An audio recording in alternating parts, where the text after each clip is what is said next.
I'm stoked for this game. Yeah. Look at the size of that line.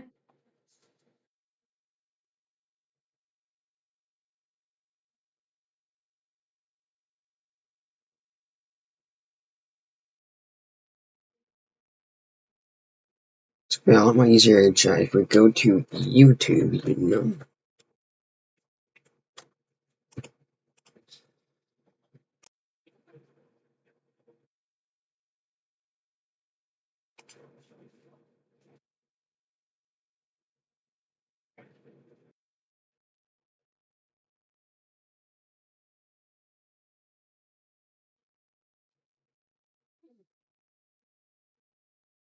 Well, I mean, maybe not the one that I wanted to go to, but like, I mean,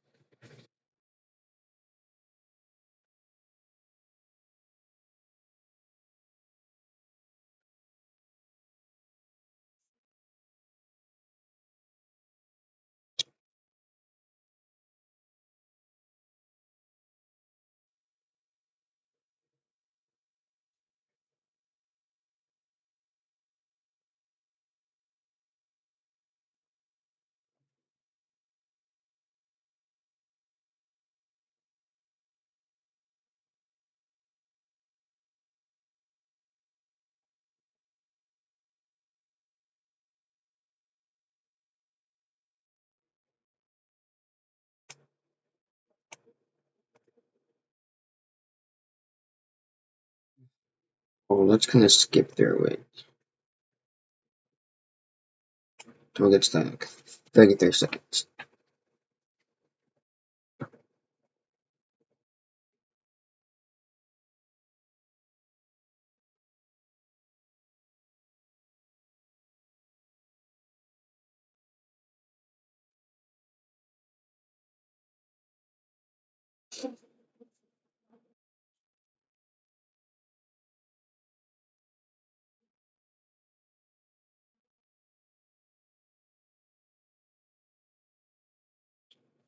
Let's see, boys.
Levin. I just got to make sure one thing, Levin. I got to get a pinch. Give me a pinch. Give me a pinch. Okay, that means one thing. It is real. We are really here. The Global Championship. We have been talking about it all year. Majors 1, 2, 3, last chance major. The storyline was set up earlier on in the year. These players knew what they were fighting for throughout the entirety of the year.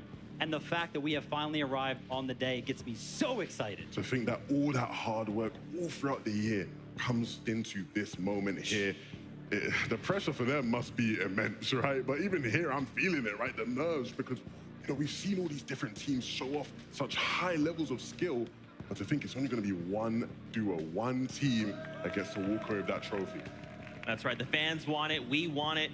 And I think for me, man, the biggest thing is you can't skip a beat. You cannot make a mistake. We will have 6 games today, but if you want to be global champions, you have to bring everything today. You cannot think, what could have we have done? What are the things we could have changed? No, today is the day.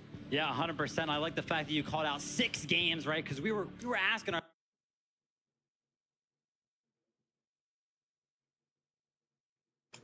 If somebody can rattle them off spawn, will that affect how they play? Yeah, we'll have to keep a close eye on them in the early game, but I'm going to be paying attention to the late game. I saw in some of those upper bracket games, they were actually trying to counter-strat Queasy and Veno off the high ground. They've been doing that a lot. If you've been paying attention to EU Fortnite, it's been different. I think everybody associates Seti and Cammy with being this low ground team that's going to play mid-ground layers, slow down the game. But they've been looking at height. They've been playing for height, and they've been pretty effective. There were a couple games where they were flanking Queasy and Venom height. Those guys had no clue who was in the storm, but it was Seti and Cammy. These guys are ready. I can't skip through it until than like everyone else. We feel really comfortable, and we think that we have a really big chance of winning. I don't think there's any pressure on us of winning this global championship because we don't need to pressure ourselves. It's either we win or we don't win. I think it's just gonna be a pure competition.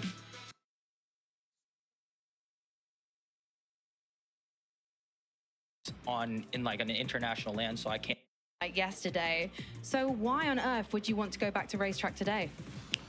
I mean, like, to be honest, I don't have the respect that Thomas does in like an international land, so I can't like just go somewhere else and be uncontested, right? And I've already been landing here, and I really believe that I have the best drops at this spot. And I mean, if Thomas really could land, Thomas could land anywhere, I think, on the map. Like, unless it's not like the best teams, he would get uncontested 100%. So you're actually backing him for the win today? I mean, he's not backing anything. I'm just saying, like, I'm just gonna try my best, right? But I'm just here to have fun. All right, and Thomas, what about you? Because I know you've said second place isn't good enough after you missed out on winning Major #1 this year by 1 point. So what are you going to give this competition today? I mean, we'll just try our best, like try to get as many late games as possible and try not to get elimed off spawn. So yeah, we'll do our best. Copenhagen, would you like to see Thomas and Canada do their best today? Boys, I know you're going to give them a show. Shake hands as we head back to the desk. Kanata treating it somewhat lackadaisically, right? Just saying, yeah, I've accepted defeat.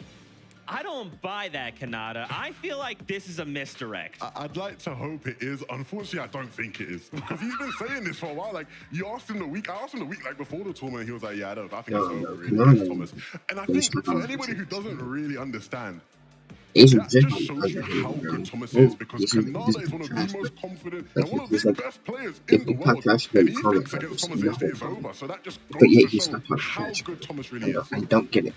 That is crazy. And, you know, I mean, this is prize money, right? Okay, let's just, maybe we just take it slow. Kanata, maybe we take it a little slow. But let's shift gears here. Let's talk about Acorn going up against Pink. I cannot wait to see what happens here, because again, it's a repeat of a battle we got to see on Friday during the upper bracket. And it's one that I'm not sure how differently it's gonna go, Vivid, because Acorn and Cold, even though they were up against Pink and Vico, they still did incredibly. Yeah, and listen, me and Levin were talking about who we think's gonna win the global championship, and I was like, gosh, I really want to say Acorn and Cold, but they're contested, and you know, my competitive side is like, oh, that's such a disadvantage in a lot of these scenarios for the teams. But then I was like, well, I mean, upper bracket day, they won, and it was the same situation. I was like, oh my gosh, wait. Yeah. They won the upper bracket by 70 points, and it was the same situation. And Pink was in disbelief almost by how impressive those guys were, because coming into the competition, Pink and Vico, they had cooked up so many different strats to try and nullify Acorn and Cold. Pink and Vico are used to being contested in this area of the map throughout the year. Acorn and Cold, on the other hand, haven't been, right? So the mentality for Pink and Vico is like, let's make it as uncomfortable for them as possible. They won't be used to it, right? They won't be able to know how to adapt. But even coming into it, using the strats he had cooked up, it still didn't phase Acorn and Cold. And after the tournament, Pink was like, I guess he's just a GOAT, because nothing phases him. I don't know what we can do to really stop this guy. I mean, that is a lot of respect to give to somebody that you are contesting. But I mean, like, Acorn and Cold deserve it, right? Cold always talks about Acorn being the best IGL in the world. And then I think everybody knows Cold is definitely one of the best fraggers. Sometimes you can just be like, hey, can you go find me an elim? It's done in like 5 seconds. Yeah, easily. If you were going to make like a Player of the Year award and you had to have a top 3 shortlist, Cole on a whole different level. Frankie. They number the leaderboard to 12th, and now they find themselves in Championship Sunday.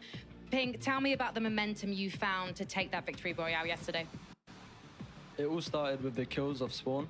So we had kills of Spawn and we were feeling confident. We knew we needed a change in, I guess, confidence. So we just kept getting kills, and then it just, once we have confidence, it's kind of like over. What happened to your confidence on day one? I remember you telling me that Acorn and Cold were griefing you. Did you think that maybe once that was out the way, you could just focus on your game? I mean, day 1 and day 2, it didn't really change. Day 2, we had a team landing north of us. Happened. All year, you've had the same drop spot. You call it Pink Split. In fact, the community in Europe calls it Pink Split.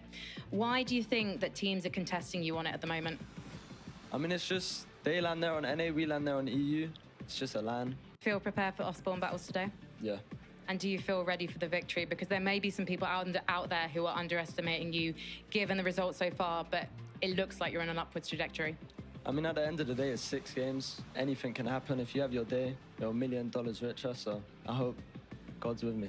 Need to head over to the Creator Lounge because I know Kelly Link is there with a very special friend. But this personality right here was too big for the Creator Lounge. We had to do it up on stage. Life with Panda, thank you so much for joining me here. Hey, listen, it is great to be here in Copenhagen. Give it up, people! It's already been an incredible... Ooh, listen, beside hanging out with you, Kelly, I have to say the Duke 1v2 clutch, beautifully done. Or maybe the Savage Vidal finish yesterday. I don't know. What's going to happen today? We're in first. No, from the for letting me be here. Panda, thank you so much. Thank you all to the audience as well. Let's head on back to the desk. Happy anniversary, Pandas. Thank you all so much for hanging out with us on your anniversary, of course. But, you know, he makes some bold claims. I love Panda. Yeah, we all love Panda. Queasy and Venno, that is a bold claim. Is it? Is it really bold? I think a lot of people probably expect Queasy and Venno to come out strong, right? You know, when they've been as good as they've been all year long. I think they're shooing to be a favorite today, no? Is it finally the point where we put in our official predictions? Oh gosh, listen, I have to go Acorn and Cold. I really cannot doubt them after that day one upper bracket performance. I think they got it. Bro. Okay, well, you hear what their thoughts are. Why don't we introduce your casters, get their thoughts on up to them. Well, listen, first off, thank you, Zeke. And yeah, absolutely. I'm standing with my NA boys as well. I'm a big Acorn Cold supporter and fan. I do think I'm leaning their way as well. Jacob, you have any hot picks? I mean, I was on the Acorn and Cold train, but there's so many people are shouting them out. I'm going to go ahead and go with Iyamzo and Rise. They've been so consistent throughout the entire year. I call them one of the most dangerous duos in Fortnite right now, and I think they're going to show that today. Well, listen, enough of our picks. Let's go meet these players down on the stage.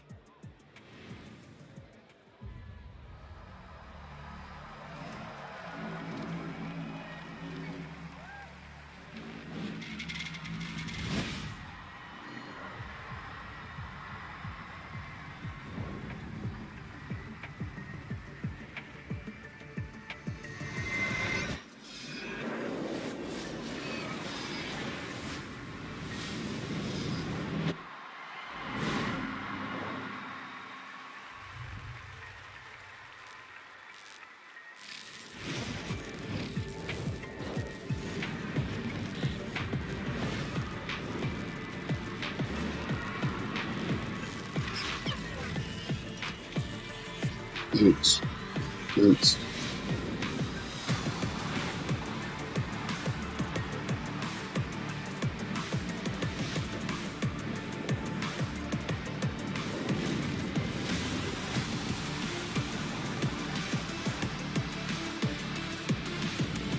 I think she is, boys.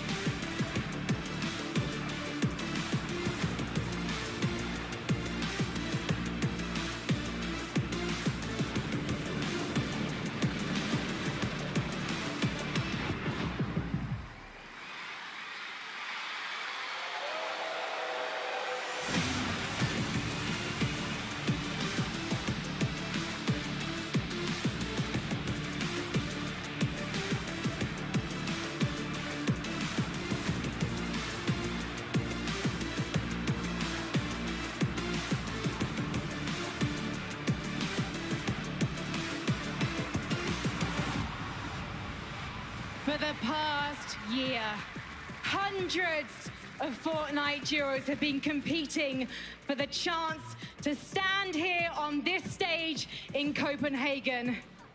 And now just 50 remain in the running to lift the trophy, to own the Axe of Champions and call themselves the best Fortnite players in the world. Copenhagen, are you ready to see history made? You have been the most incredible audience all weekend, and I know you can't wait to give these players your all. So, for the final time this year, please, Copenhagen, please welcome your players!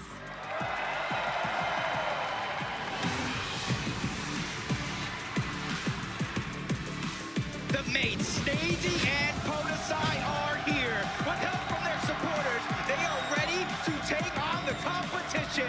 Viva la France! Let's give Grolls and Klowski a warm welcome. This duo has worked hard to get this far. It is time for them to begin aiming for nothing but the top. Give it up for Cooper and Miro. This duo has shown they belong on the big stage. Will they be able to break through and hoist that trophy? Yumi, Source, they're here. These two mean business with great performances. They have secured their spot here at the grand finals, but it is time to lock in. Let's welcome Janice and Reason. The German powerhouse team is here to show what they got. This is time to prove it to the world.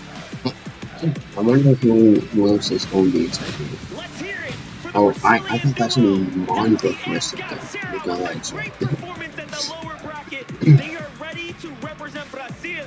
It's go time. Datus and Stain, ladies and gentlemen. These guys got the skill to perform on the big stage. well, I It's had time those to bring Asian the Jeffers. Brazilian player to the finals. Let's welcome Bryce and Chubbs. You guys showed us how it's done. If you can keep up the good work, the sky is the limit. What a day yesterday. Batman, Booga, and Rapid have arrived. These two have shown that they belong with a great performance yesterday, but it's time to do it again. How big and how small is Batman Booga though? Which one is Batman And Booga now, anyway? Steno and Lucy. The Danish Dynamite is here. They're at the home turf. Let's hear what you got for them, Copenhagen. Still like 1,000 more people though.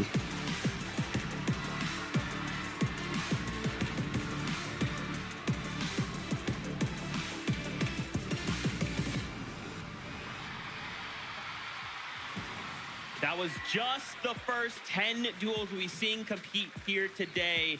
And I got to call them out right away. Janice and Reason, a duo that you heard Copenhagen go absolutely wild for. I want to talk about the expectations we have for the duo on the day. Yeah, if you ain't familiar, if you ain't been round here before, let me introduce you to Janice and Reason. These guys are OGs. They've been here. They've been at the top. They've been to the mountaintop. They've seen it all. They've done it all. They've won it all. And they're going to look to try to do that again. They came so close in Major 1. Major 1 Grand Finals in the EU, they led the way after day 1, and it looked like a spot in Globals was there for them. But they didn't quite do it, and it took them all the way until Last Chance Major to finally do it. And I know they won't wait late again. They're going to come in early and try and do their thing as best as possible. But that's what being a global champion is all about. Performing in the clutch. It is a tall task for them today. As we showed that little drop map earlier, right, where we were expecting a lot of the early game action to show, and there was a red area. That means there are 3 teams up there, and unfortunately for Janus and Reason, they are one of them. That's right. That's just the first 10. I want to meet the next 10, so let's just jump right into it.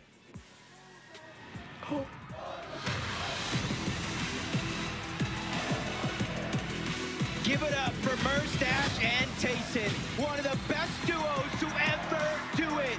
Now it's their chance to show to the world they can do it again. And here we have Pixie and Cheatin. This duo has showed us that they have what it takes to perform at the highest levels. And now the trophy, it's so close. Give it up for Byla and Peterbot, 2 of the most dominant players on NA. With a championship already under their belt, they're looking to perform that here once more. Let's welcome Crisp and Noxy. These guys have shown great consistency for a long time. Let's keep it going because guess what? It's showtime. The style of this here is not the best. Kitos and P8 Sin, the Brazilian champs are here. They know the feeling of winning. Can they do it again? We know the Brazilians are cheering you on. And now, Vico and Pink. They have accumulated momentum all weekend long, and now it's time to give it your all. Good luck. Coming all the way from NA, What's the let's give biggest it up thing? for Quanti and TK. They have showcased amazing skill for a long time. They are here for the finals, and that trophy is waiting. But wait, we have Blaha and Mixon, the Polish duo. Let's make some noise. It's time to crown some new Polish champs potentially. Let's bring on the heat. Stand up and get loud for Roman and Axe Sports, making sure they only needed the upper bracket to qualify to the grand finals. Can they keep up the momentum? Now let's hear it for Booga and Threats. These guys aren't playing around and do not plan on leaving empty-handed tonight, but will the trophy go home with NA?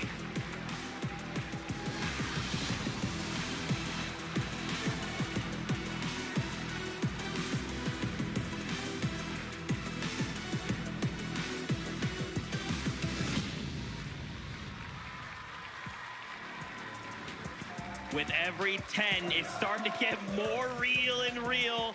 The duo we wanted to highlight here was, of course, your World Cup champion, Booga. You know we had to talk about it. Vivid, imagine the World Cup title and then slap a global championship title on that. That would be crazy. What a career Booga has had, teaming up with Threats for this year. Coming in major number 2, a 5th place. Closing out major number 3 with a 2nd place. Not to mention Booga himself has 3 NCS titles. I mean, what can't he do? One of the GOATs of this game. And I personally, as a fan, just want to see him lift a trophy on a major stage again. It would be amazing. Yo, those little clicks, some say, and then everybody else say, I'm not gonna lie. I'm just waiting for clicks, bro, just to see what he looks like. And Cold, with a dominating performance in the upper bracket, these guys are here, and they're looking to take home that trophy. Now let's make some noise for Peppo, Clip, and Zagu. Representing for Asia, they are ready to fight for the trophy. It's time to bring your A game. representing the Middle East, Mshari and Rue. Might be the only team from their region, but that doesn't stop them from winning. These guys will do whatever it takes to succeed. From NA, we have Thoric and Bolts proving that they can take home FNCS wins. They have championships under their belt, but can they do it one more time? Misha and Teeny, ladies and gentlemen, do not feel safe regardless of where you drop on the map when these guys are in the lobby. They are here, and they are here to win. Bet you almost everybody inside there, and that's what it's like. The Scandinavian duel is now ready to bring the trophy home after qualifying hot out of day one. Let's go. Make some noise for Crybear and Flixie. Slowly been climbing the ranks for seasons. Now is their chance to Guys, make who it big licks them, and bro? solidify I say, themselves among like the the elite, best. bro. But no, it's licks them. But wait, for Strokey, Kylie, they have landed. They are here, dropping right in from the upper bracket into the grand finals. They are making an impact on the leaderboards. A big round of applause for Muzz and Paper. These guys are used to being high up on the leaderboards, and they only needed day one to make it here. Now it's time to finish the job. All right, give it up for Mr. Savage and Badil, making the lower bracket look easy. It's exciting to see if they can do it again here for the grand finals.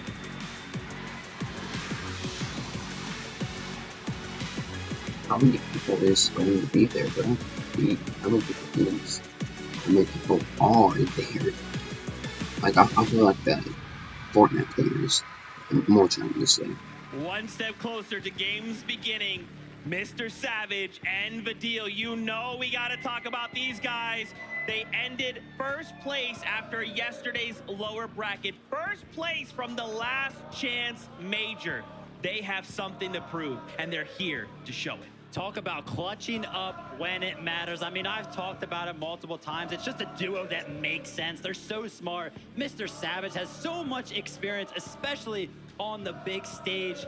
More than 10 in-person event appearances, and then Vadil teamed up with him. The mechanical prowess, it's all there. Savage has played on stages like this as much as anybody else in the world of Fortnite. He will know. But Vadil, he's been the one in crunch time this year that has really put the performances in to seal the deal. And even though there'll be pressure on him, Vadil will be ready. I'm ready. For more duos, let's get the next 10 in here.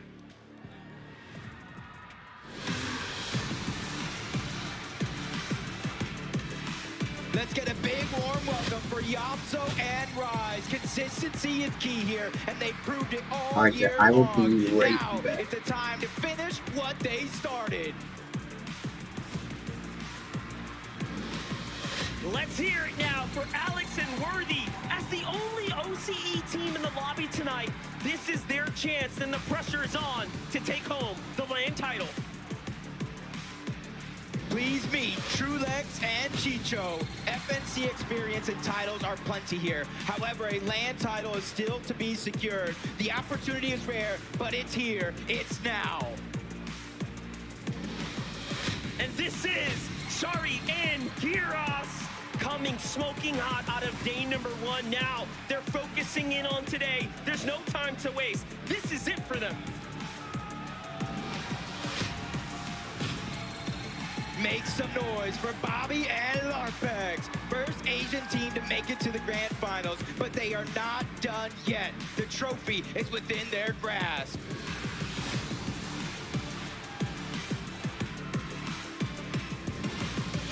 Pars and Baka, everyone. With a solid performance in the upper bracket, these guys have to be ready now more than ever to take it on in the grand finals. Here we have him, Ashedes and Striker. Brazil is not to be messed around with. These guys are here to prove they can challenge everyone on the international stage. Foil and Sphinx are not to be messed with, taking home a victory royale in the upper bracket. They are now here to show if they can do it again. Pressure is on. Give it up for Queasy and Benno! Today's menu says comeback. Second in the Invitational, second in the upper bracket, but now it is time for a first place finish. And here we have Kenny and Seti. These guys are used to lifting trophies this weekend. They are looking to add another one to the collection. Of all the duos here, we could say they have the most pressure.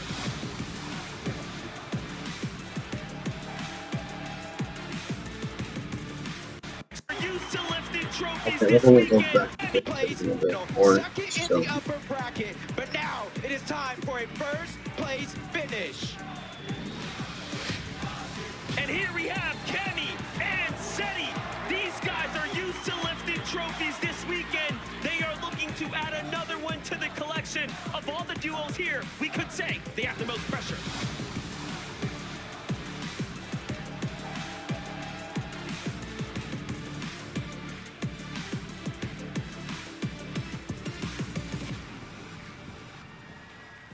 Yeah, that guy's camera thing is like a raggy, bro. They won't This is getting real.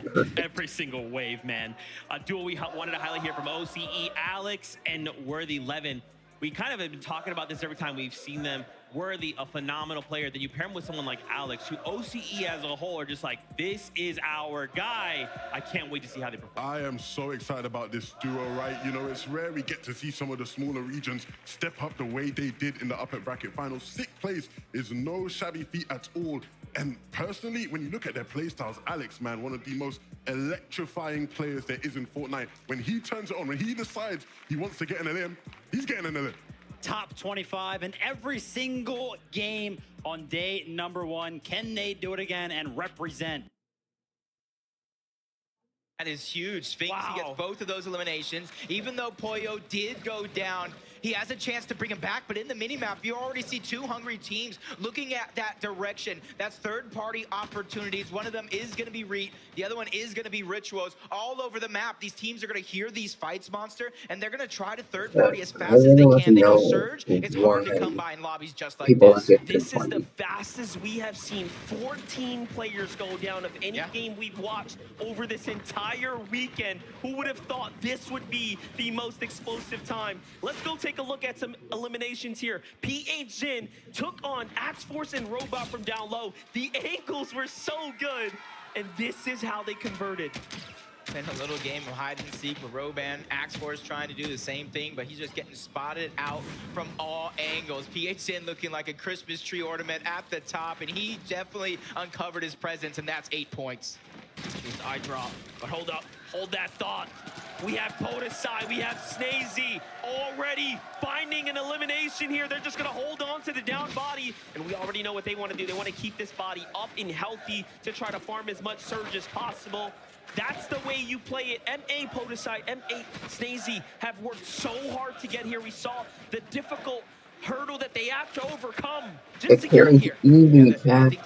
They're pairing Eevee right now. Not Eevee. We've already seen this strategy on day 1, thanks to Zagu and Peppo Clip. It was mimicked in day 2, and this Why is Eevee? why you know teams know that Surge is going to be a hard thing. They're med-misting the down body. They're doing everything they can just to give themselves a little bit of an edge early on in this game, even using the kinetic blocks. Every single tool in their tool belt is coming out early. Hey, listen, we know that pro players keep strategies hidden, but my gosh, everyone is putting this to use, and we have to honestly give all credits to Peppo, Clip, and Zagu for revealing it early, but I think they put this strat on the map.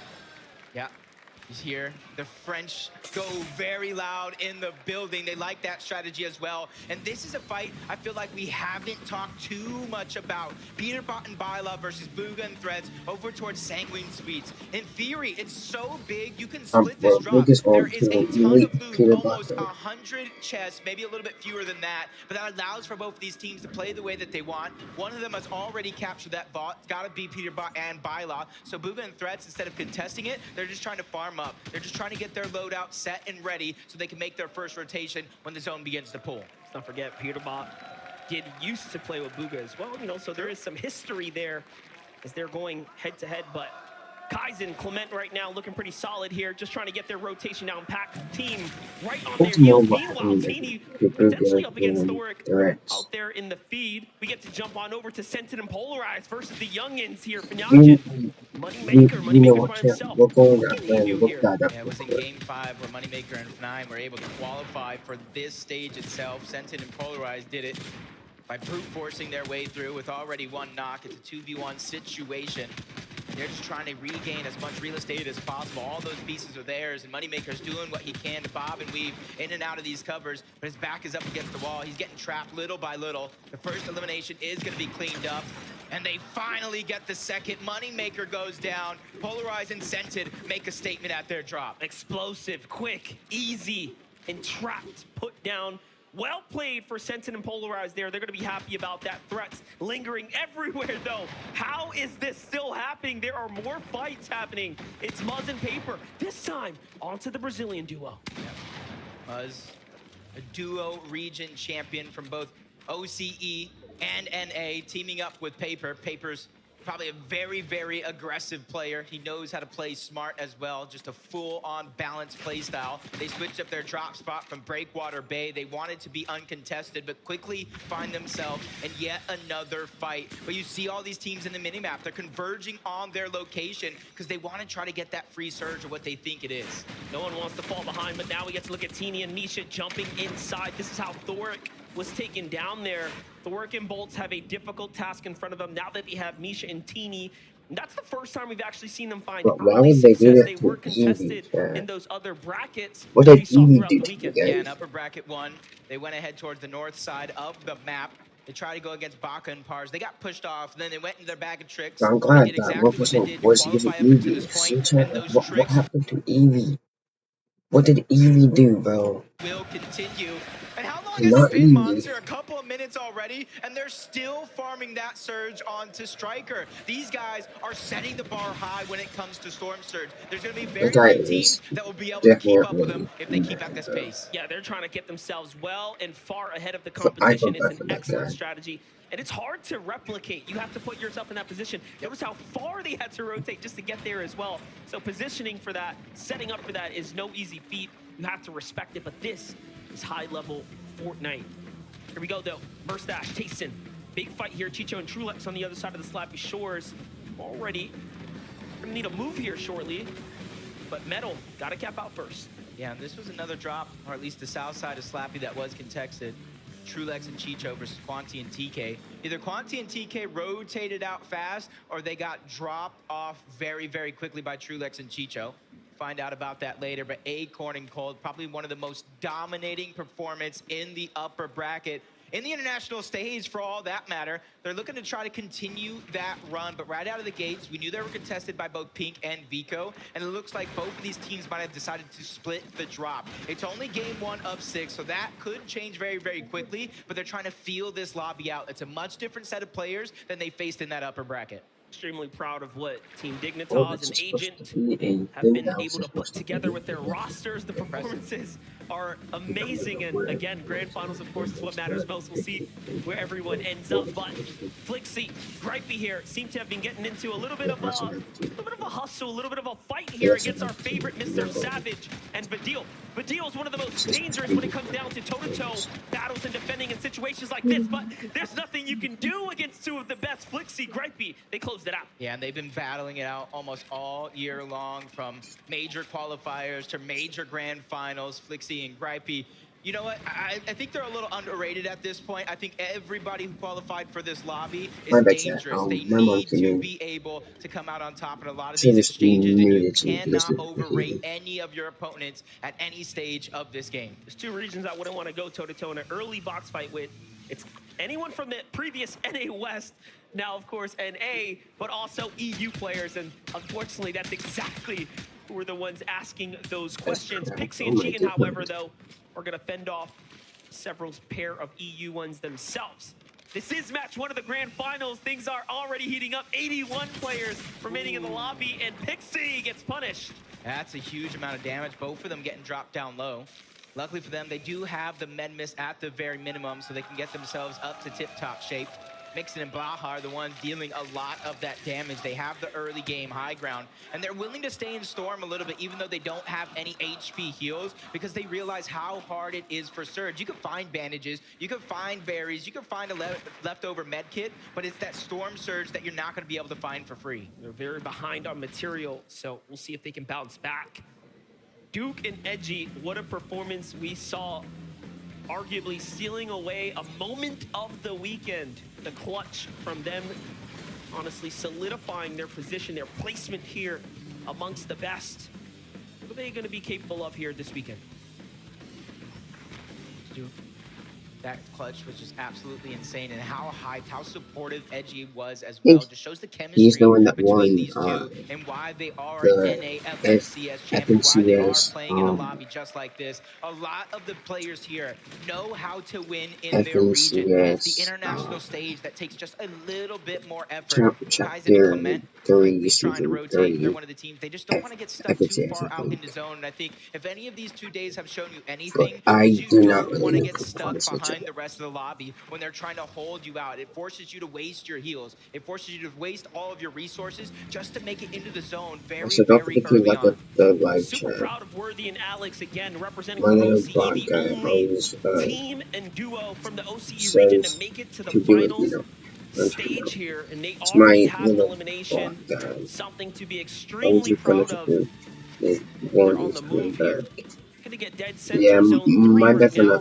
They've scored 30 plus points in every match coming out of day 1. And day 1, by the way, was the most difficult of the 2 brackets. Yeah, kind of shows how impressive it is, because Kanata Nagers did the same thing. They got second, and I believe Alex and Worthy were somewhere like 6, at least into the top 7. I'm kind of glad that chapter Reason and Yanis here over towards Breakwater Bay, and they've been traveling a lot. What they're trying to do here is they're trying to go to the slow side of the zone, where the least amount of players will be sitting, trying to hold them out. The only worry that I'm going to have for them is where they're going to get their surge from. Have they got enough with those 2 eliminations already? Because as we know, those off-spawn battles, they don't get very much storm surge compared to what you're going to get through the mid and that late game. Every season and every as chapter well, pretty just much. waiting to really decide what I just direction don't he's going to know take his if offense that's in. like only doing You have cuts to also instead. now If so, to I'm still study playing full. those decisions moving forward. If But not, then we fix have it when AJS we Moby, play like AJS Larpex, of course, joining up together here. The G- Rumble Ruins is their GT or home at the something. moment.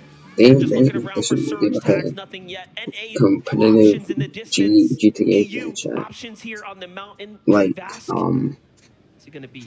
like how you can have Rift Island. cars. Ooh, this is going to get good. You can kill In day people 1, and we stuff. didn't see too many teams try to contest it. In Fun day at 2, that it was point. like a house party on top of Rift Island. Everybody wanted to join, and it does look like Hannah and Vasquez might be the first ones to try to contend it. They did get it in game 1 of the lower bracket, and that was a huge part of their success very, very early on. They were able to keep up the pace and eventually qualify for our grand finals here today, and they're looking to try to mimic that. And you see, there's not very many other players that are going up towards Rift Island, so that might be a free 15 points and very, very valuable slurp juices. Exactly. For those of you in attendance here, for those of you looking back at this island is worth 15 points if you can secure the objective. It is going to draw in the lot of the players. If you can get 15 points, that is the equivalent of 3 or 4 eliminations worth of points there. So it really can set you very...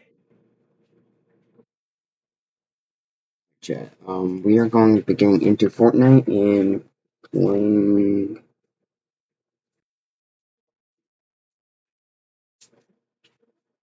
Not playing.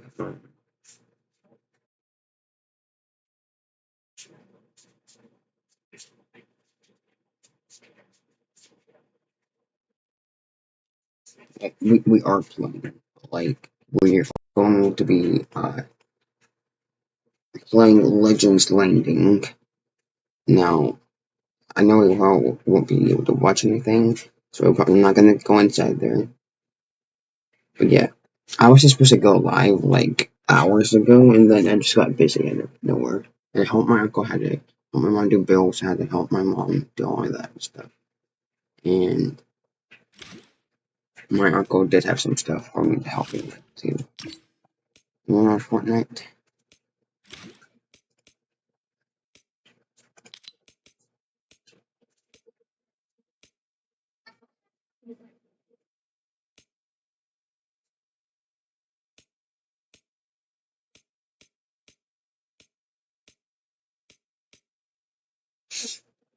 Alright,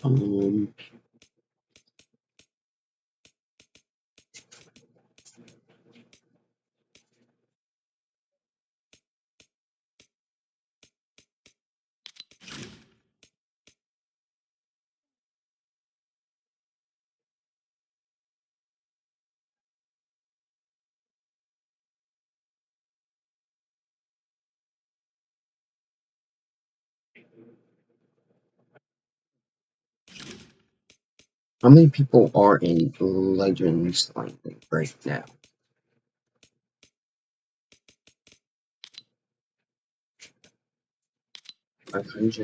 Let's play it real quick.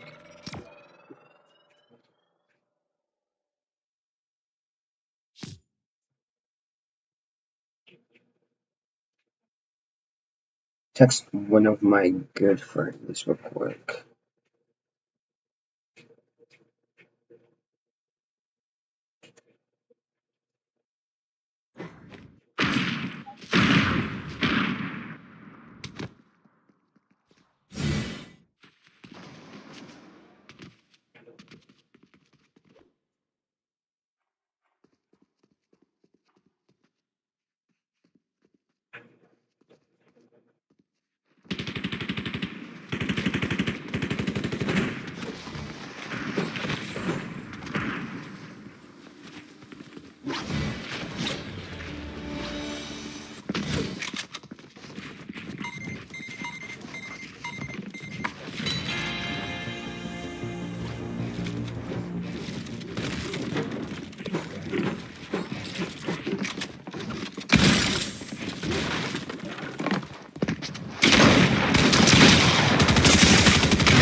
What?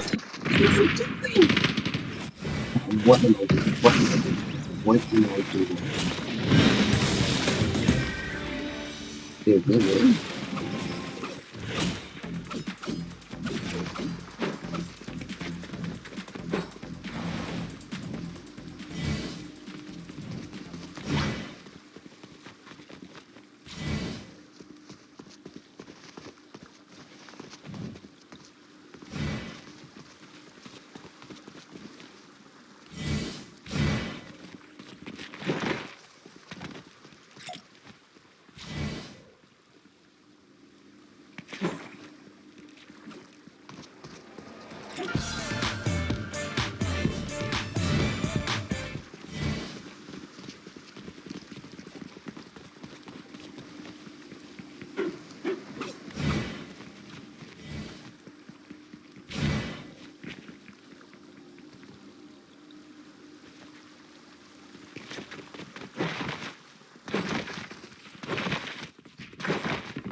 Okay, I was trying to take a freaking shield, though. I was playing.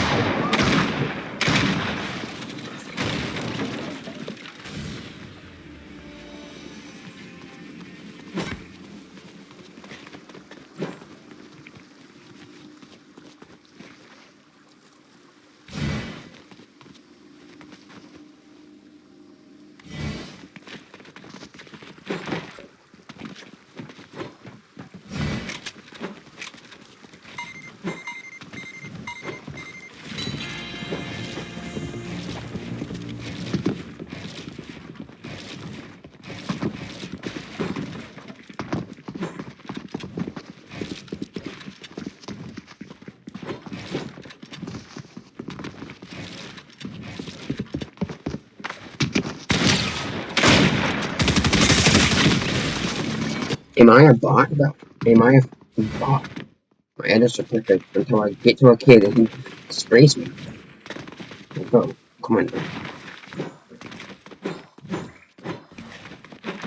I mean, I'm actually going to try this time. This way over here, bro. He's a sprayer. I can just go straight through their bodies, bro. All of these can be good, bro. See, as soon as that egg exists, it's not going, bro.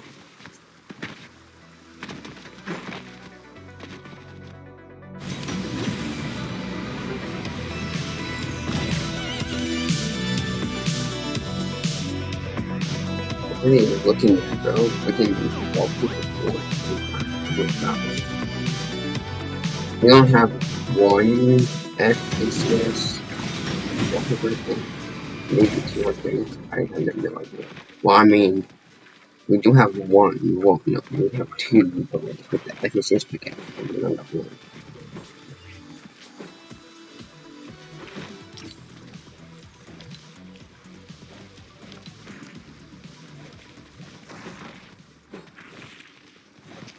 Alright, boys.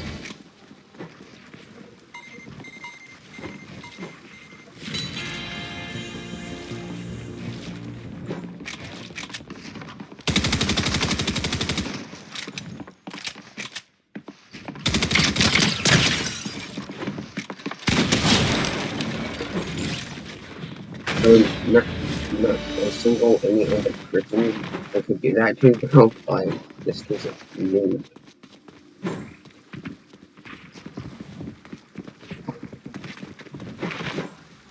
Right. What could we do? 2 things. We lost 2 things, though.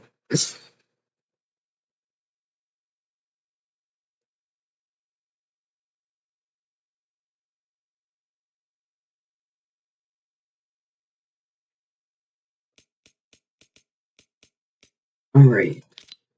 Let's play Crazy New versus Picker. For us to be waiting, we can just, you know, watch Very this. far ahead. This becomes a very interesting time to play the game now for Miro and Cooper because they have decided they want to fight for it, and they are a very dangerous team when it comes down to them making a decision and sticking to it. They'll commit. Yep, does look like, though, Vasquez and him were able to capture it. They were there first. If there's 2 people going ahead and capturing it, it goes much faster than if it's just a solo. So Cooper and Miro, they're ready for that extra prize, the alternative, the height, the elevation. That way they can get Surge, Beppo, Clip, and Zaku in another fight against Rue. I'll pause this real quick. YouTube, bro. Oh my god, bro.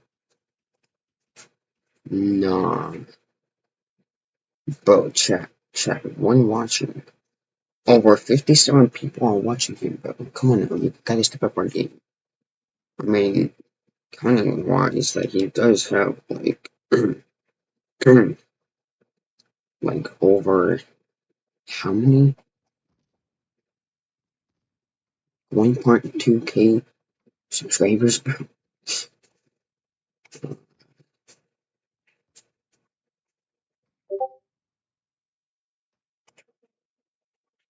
Chat, bro. Like, this is how I feel, bro. I just want to let you guys know something, bro. Like, from now on, especially after this performance, bro. Not my son. YouTube.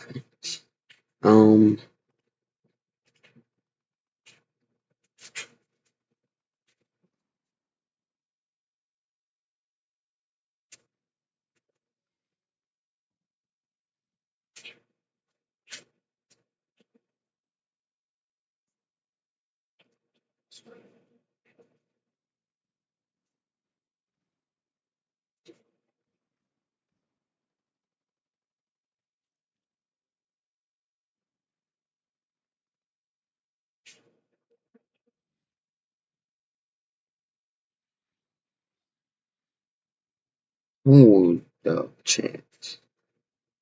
Alright, chat. I have to, oh,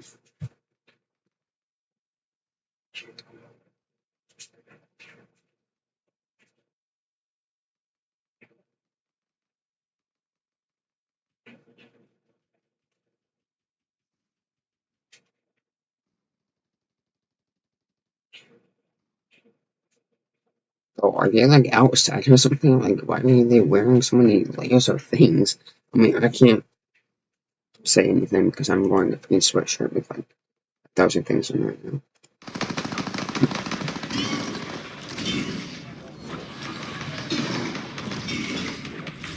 Let's play.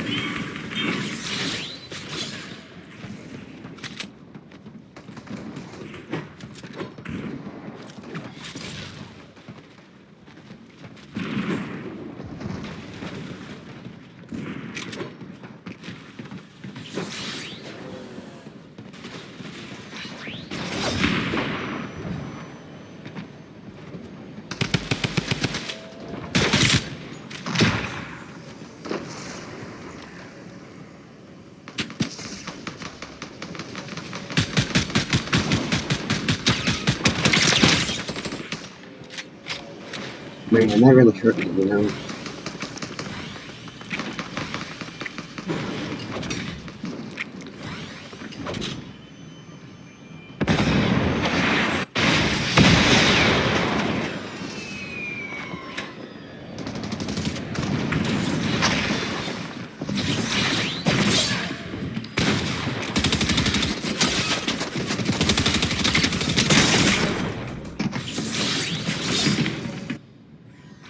Bro, this is so good. I hate the kids that use their completely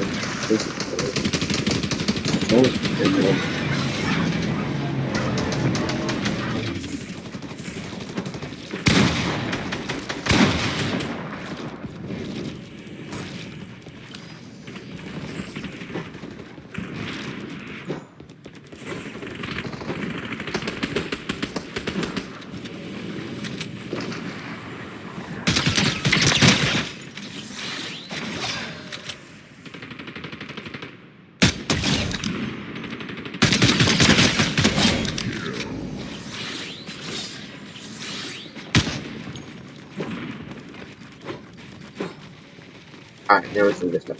I'm playing around though, that's the best. So, he's home.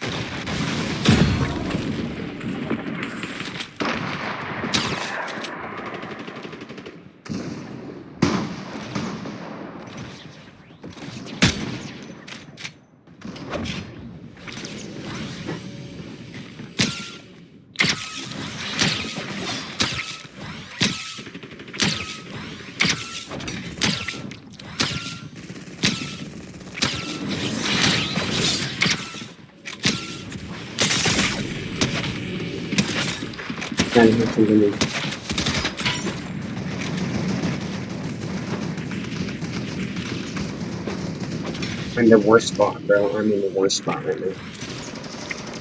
It's getting multiplied. Why did you?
Yeah, I got it, bro.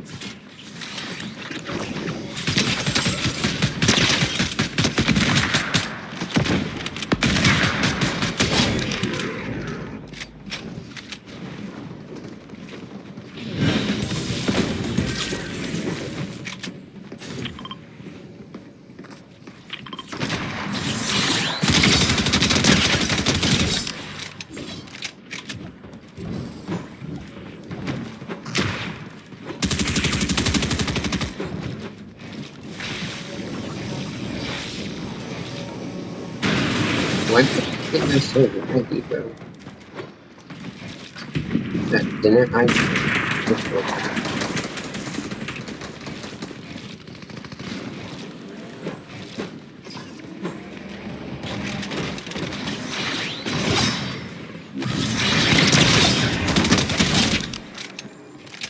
come on, man. Make it your number.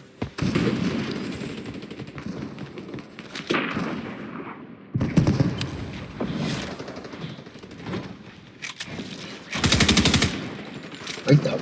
Yeah, I got you. Great.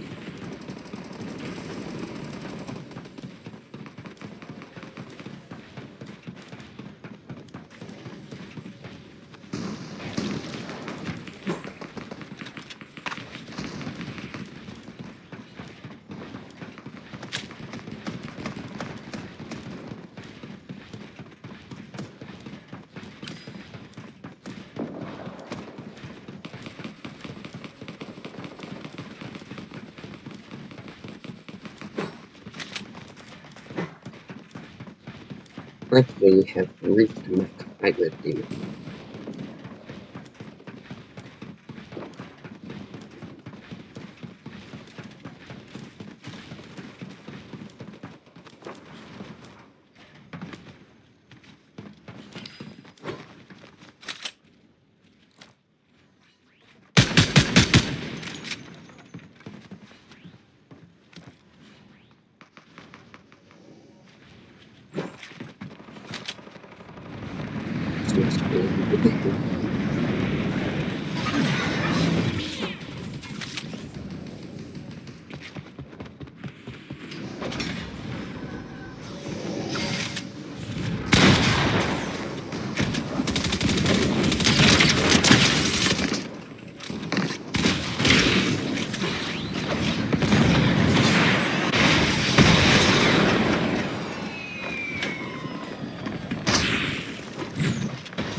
Bro, it looks great.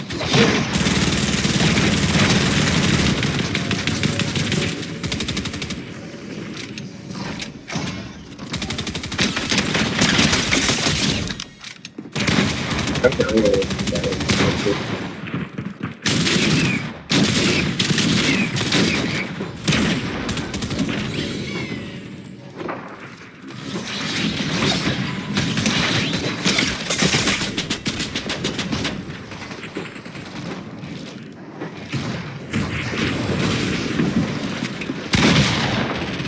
When did he get in my box? Like, oxygen, like, when did he get in my box?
I was young and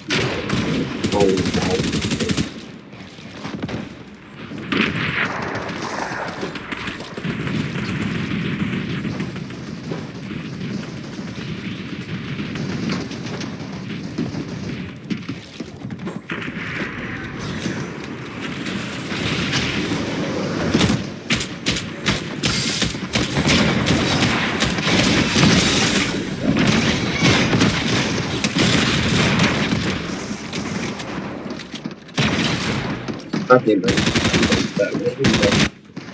why my hand's so bad though? Like everything's bad. My SMG, everything. It's horrible. Like, what was my aim right there too?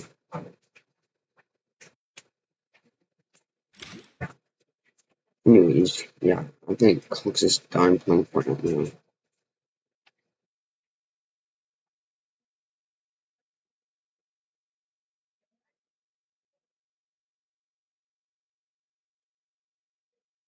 I did not know Clux had Travis Scott, bro.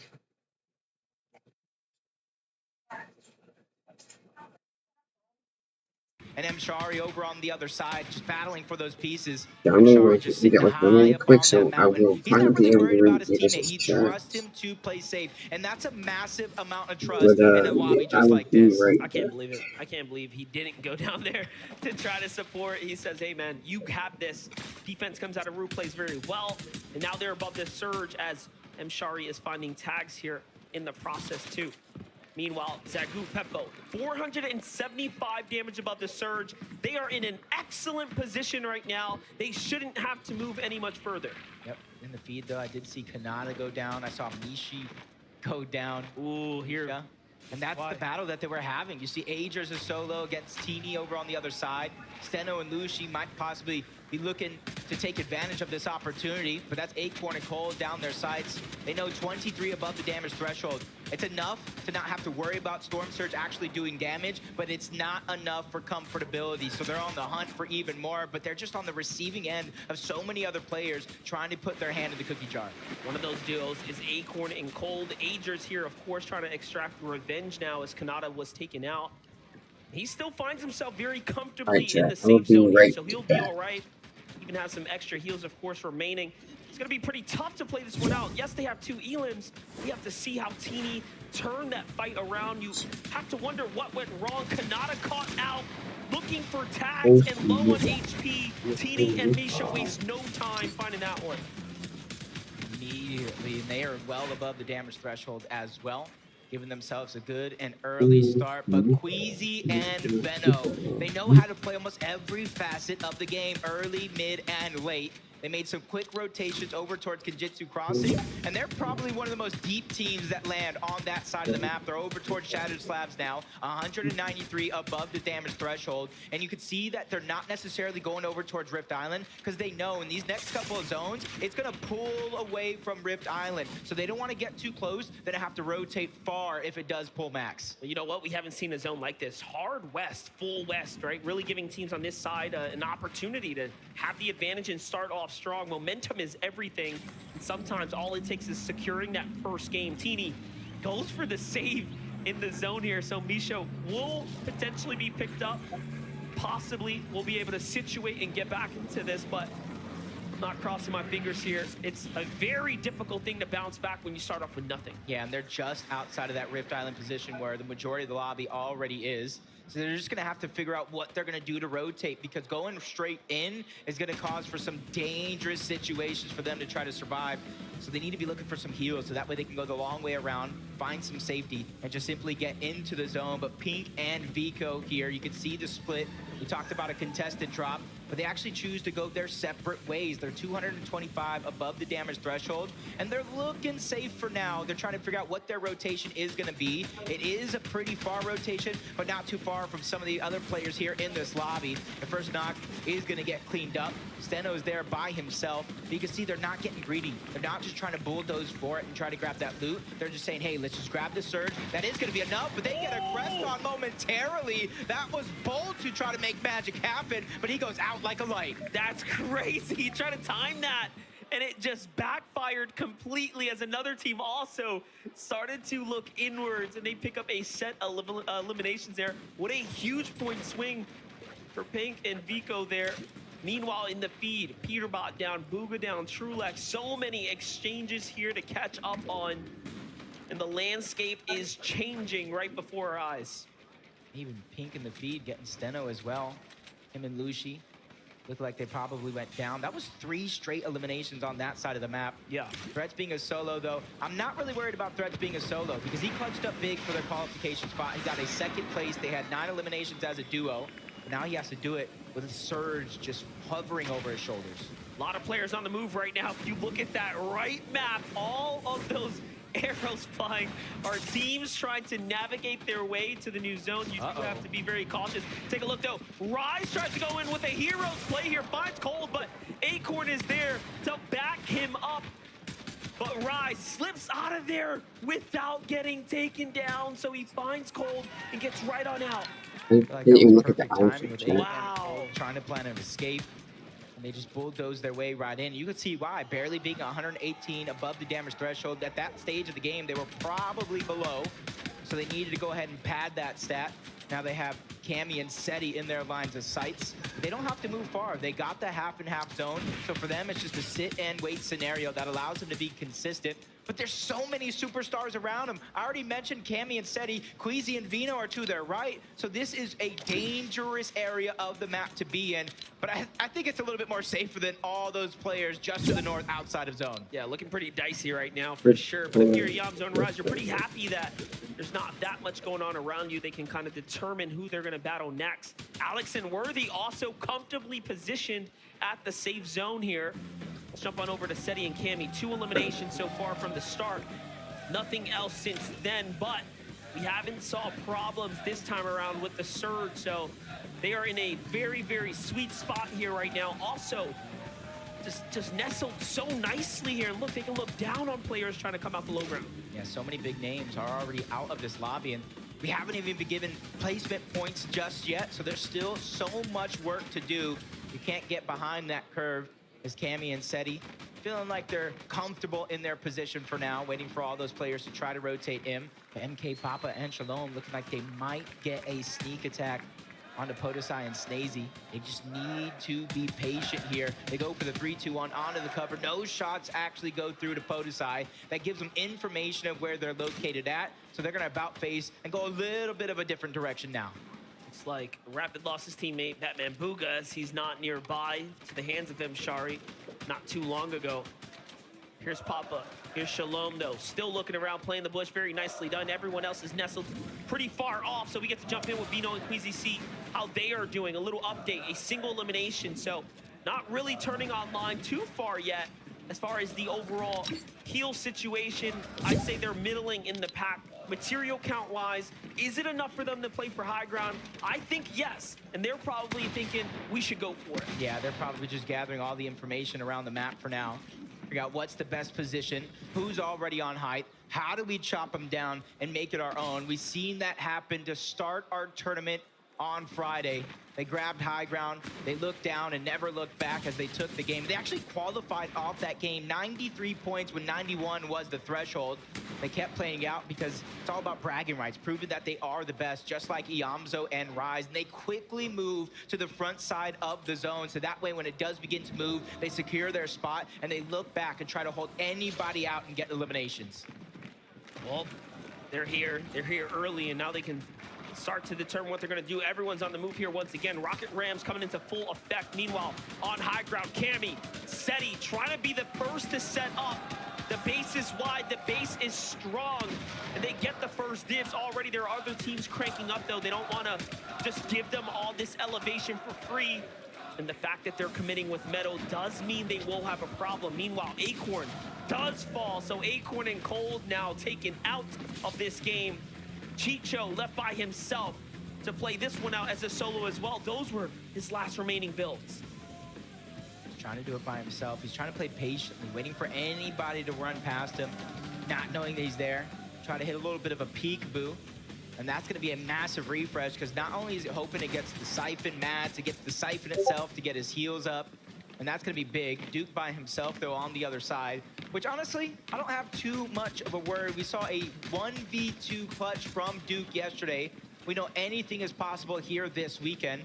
And now placement points are finally beginning to set in. It is very few for now, but there's still more to come if you can survive. Duke, bro. That an was excellent time to update the standings. awesome, but that Updating was in by real luck. time Bro. right I now. know So that was not by from here on talent. out, That as was teams all fall, by placement luck. points will be rewarded. It is really about surviving this gauntlet of action to come right now. The Surge is equally active. Worthy's going to find the solo Mshari. Big pickup for him. And Flixie and Gripey leading here with 5 eliminations now. Front side of the zone, team gets right in front of him. He tries to see for the box up, but no. It's more important to stay safe right now. Look at the rotates here. You love to see it. Excellently done. Flixie and Gripey are really playing well right now. Yeah, sacrificing some HP. That way they can go to the front side. The high ground battle's going to begin. Cammy and Seti, Vino and Queasy with the bounce pad. The fadeaway shot unsuccessful from Queasy and Vino. So the kings of the FNCS Invitational are still on the high ground for now. As Cammy's looking to come crashing down. He's built a little bit of a tower, so he doesn't go too far. So all the battles being forced. I could probably text him real quick.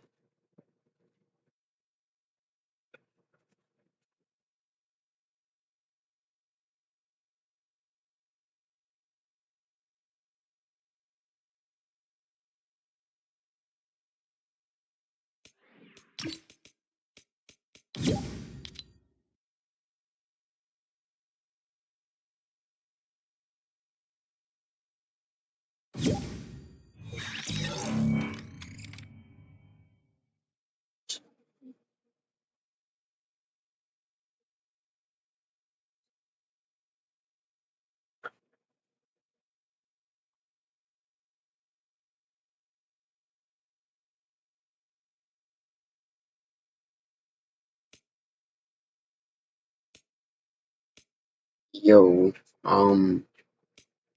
do we have to warm up or no?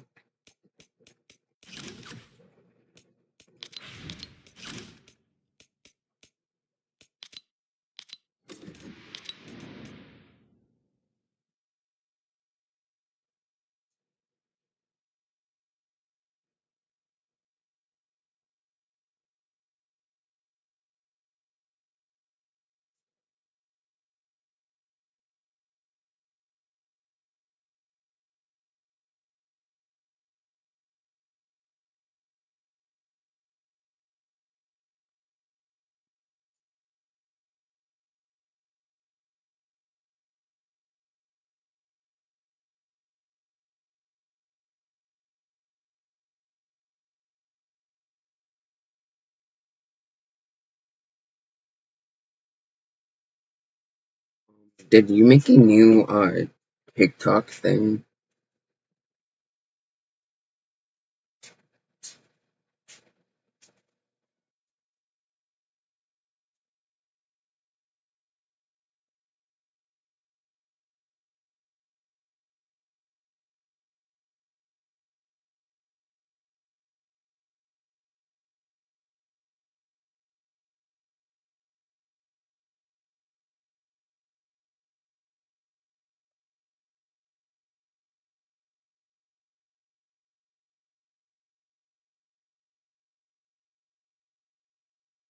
So,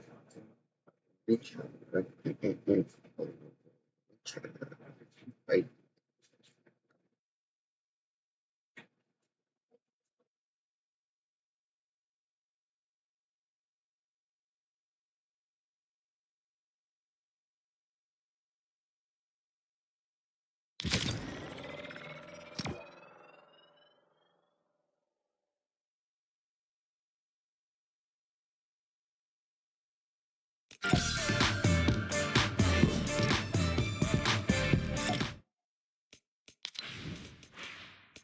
Let's change our skin real quick.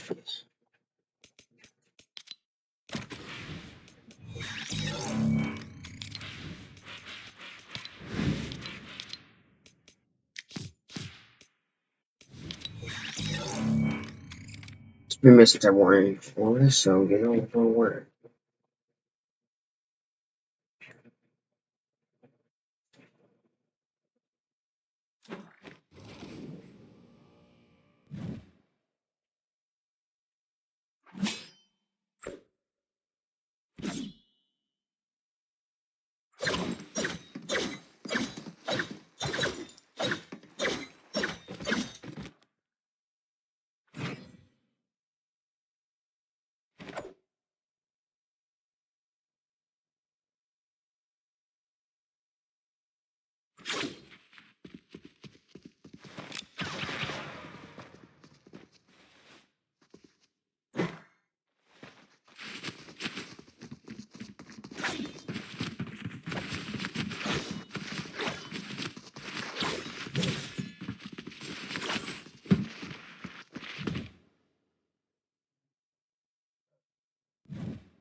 I do.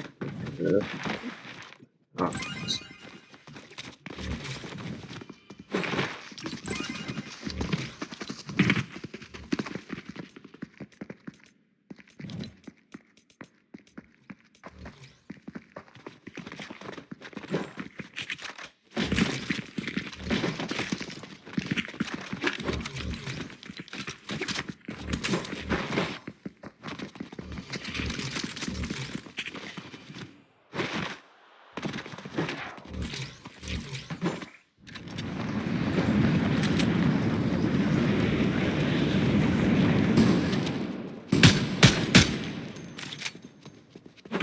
Yo, are you ready?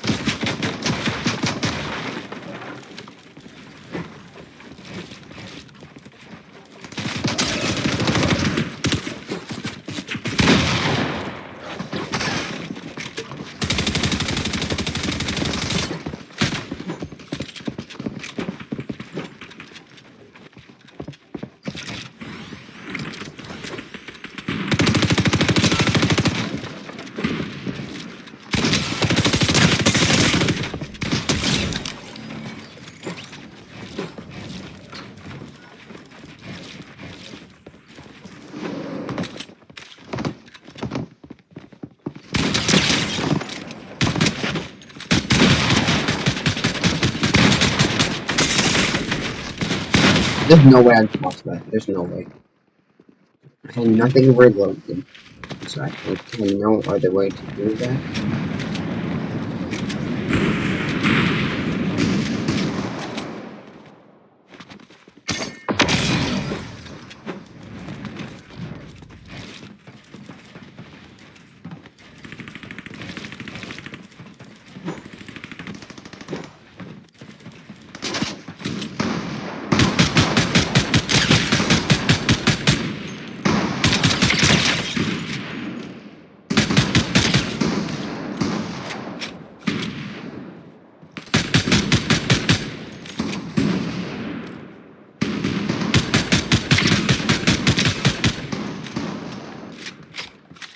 Types of people are crazy.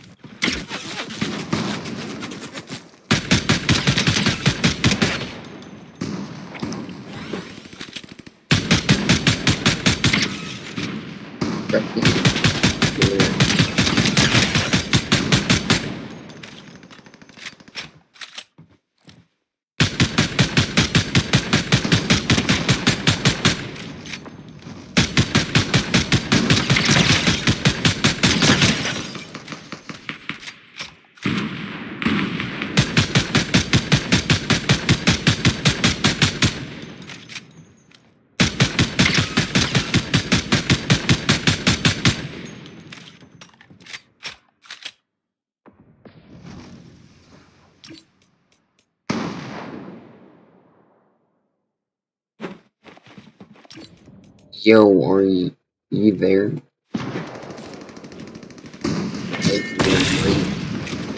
This is your money.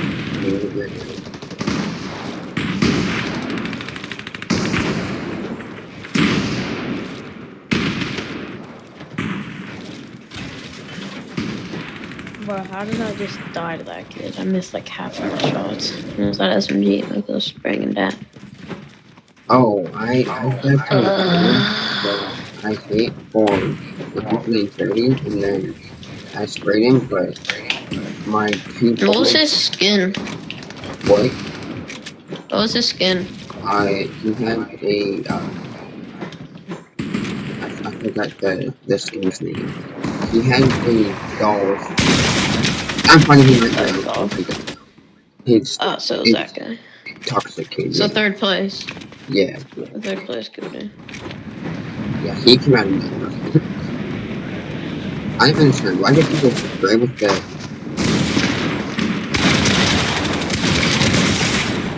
Like... Ooh, 185. I gotta go to the bathroom, bro. Our dinner was so good.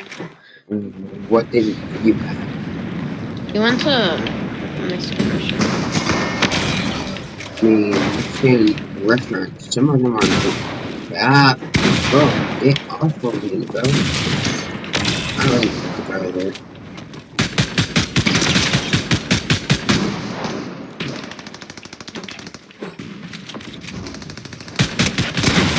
Bro, get Guys, what I'm trying to get to. Oh, you survived. do you want me to cover you or just Nah.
I keep walking side main bot, bro. I just straight up just laser that way, bro. A minute or two, let's go see. Oh, I was about to spray you, bro.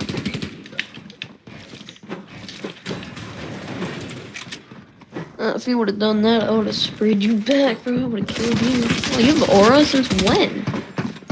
Since, like, 50 seasons ago.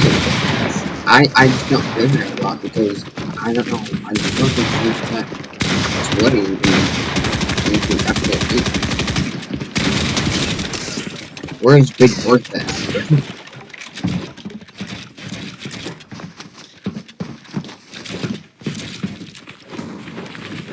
Kinda stole my kill, but whatever. Okay, so.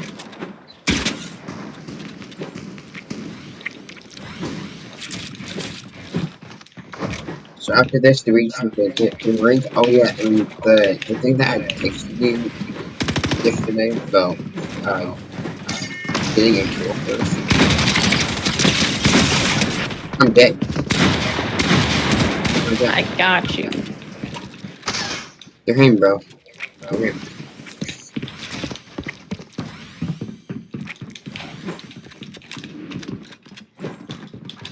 And I wore this when you wanted to join the sun.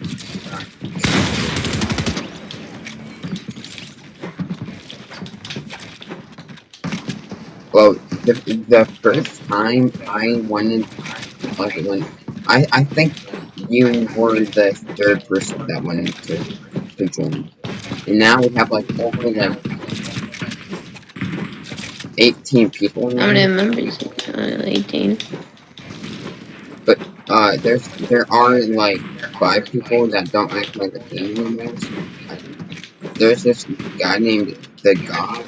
He's on this one, and he has not been on Fortnite for 3 months now. Yeah. Also, I'm being knocked down. I said, laser. You laser that kid while we shot down. Yep. Oh, I still want to break this down right here. You won't. I'm gonna be help because, like, I'm just.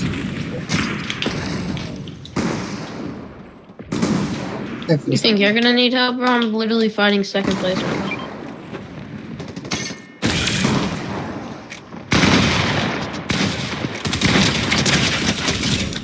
He's dead now. Oh my god, I'm being dead. I got you, heal. I didn't get hit. I was being sprayed. You might need to hold it for me.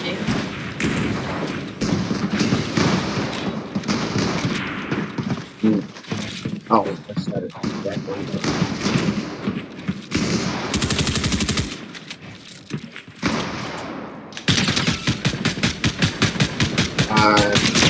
Keep track. He's one tap.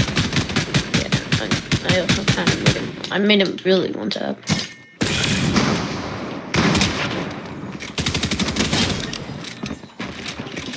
It's like kind of make a little bit.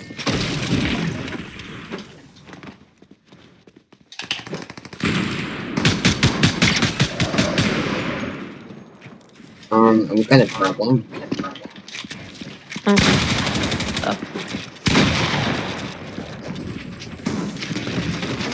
I'm here to help. What I do?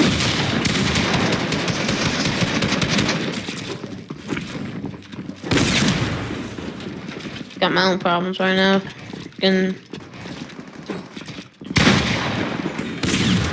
You stole my wall. No way I won that.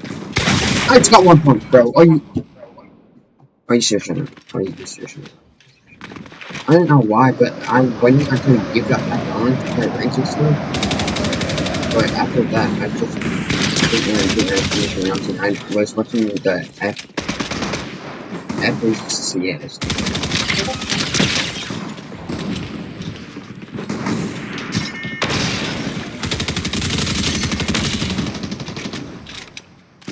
Where's the shot me?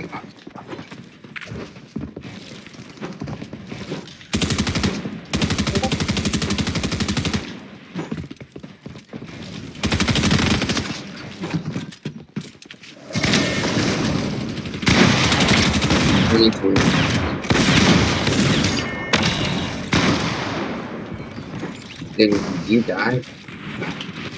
No. I have 300 ping. And you're playing on it, and you died from it? You're supposed to. Yeah, I think fixed. Oh, can you stop building?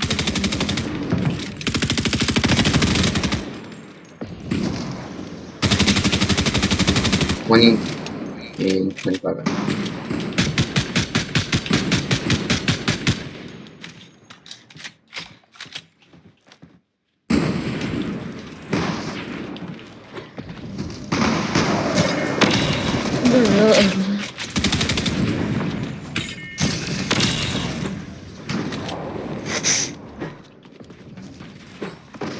Good tomato.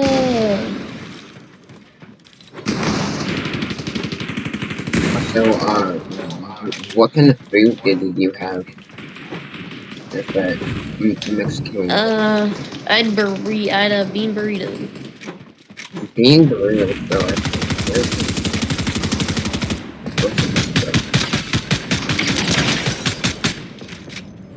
I'm into that. This is in a better way.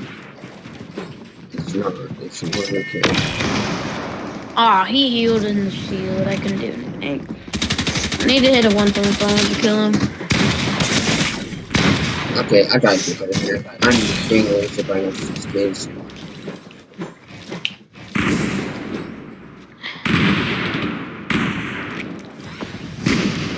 I was like 28, 23, bro.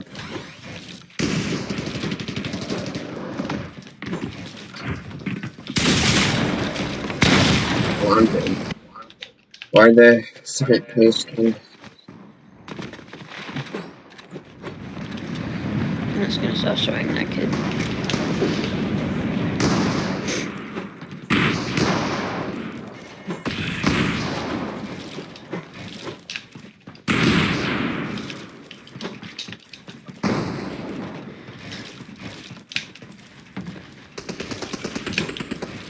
Okay.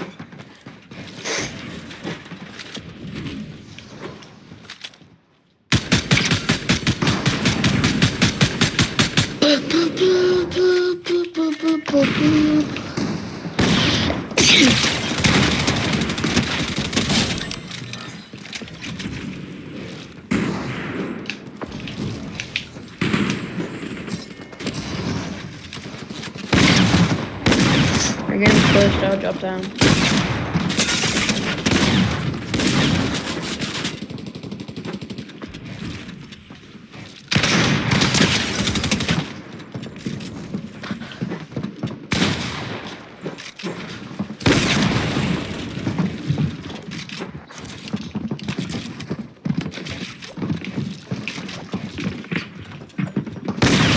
Oh my god, bro.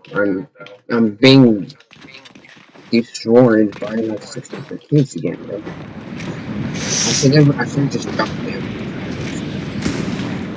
I think you just said that. Yeah, I said to drop down. Yeah, I was not listening. I was trying to. I don't know why, but my ears are so fucking dry right now. I have no idea why.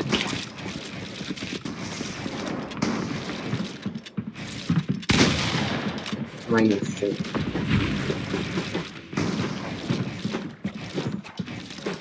What is this? Like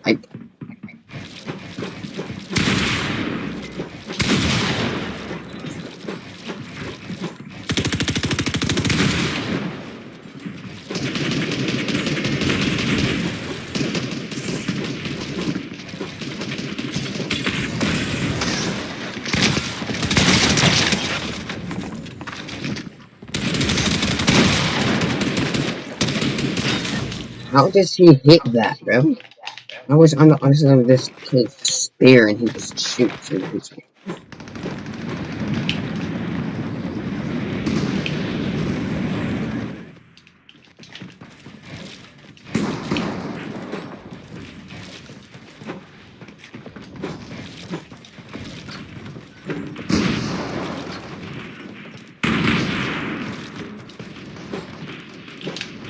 I'm not pissing either.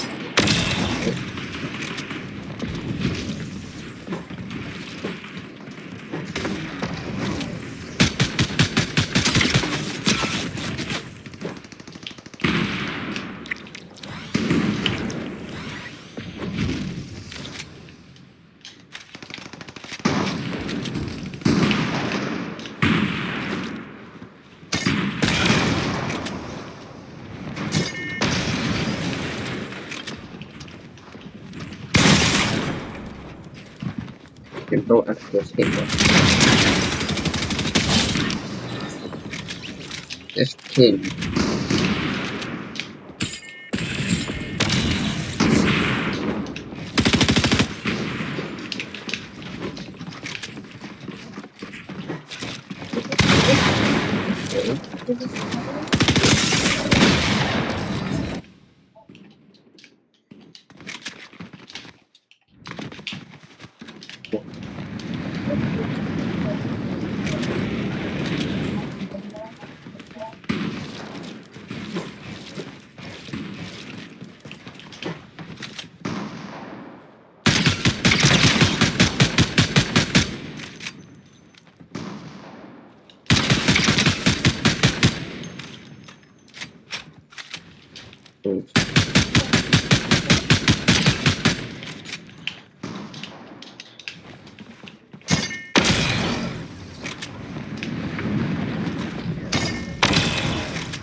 Probably. And I've been shot at by 2 different people. I got Oh no. Got me. Oh, how's he going?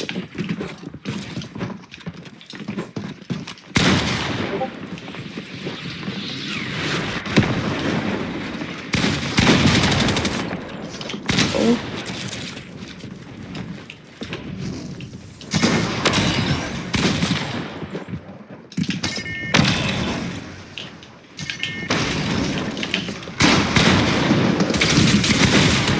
was being participated in like 2 different kids, bro. They were all coming after me. I was just trying to get up to him and just do it that way, but no, I could really knock him down.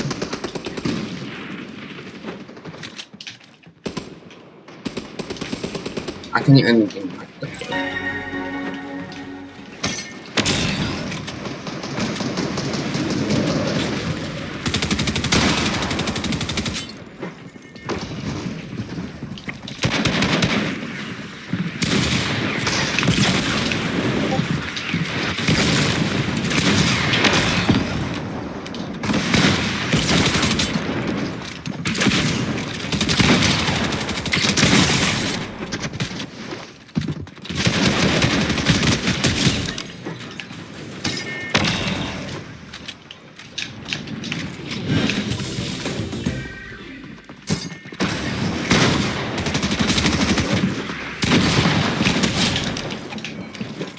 What's that whole piece?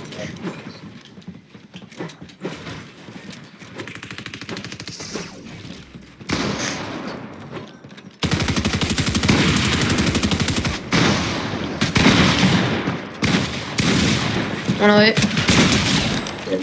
Nice. I had to use my SMG was not really good.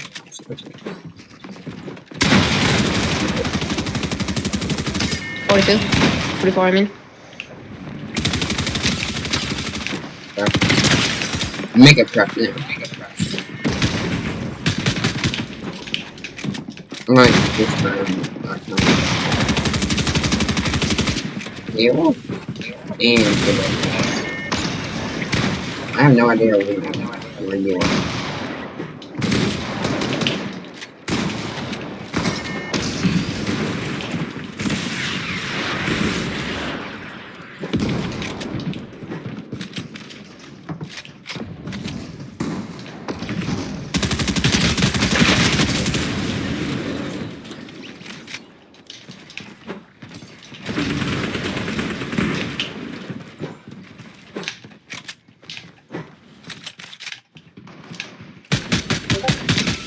I feel like he's got half corners. Rocket. Where? I think. Oh. It's not even at this. I can just what's up for the 80 track? Yeah, the piece came was for the for you, bro. Yeah, I'm good. 94, dead. Nice. Nice, 34.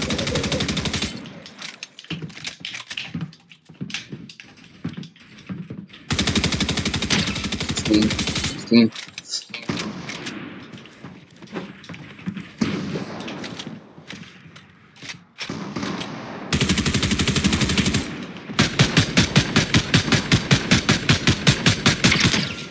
16, I'm actually hot for them. 30 on the second page page. 1. Someone's literally 1. 30 on the first page. Alright, I'm just gonna go back to Facebook just to just for them.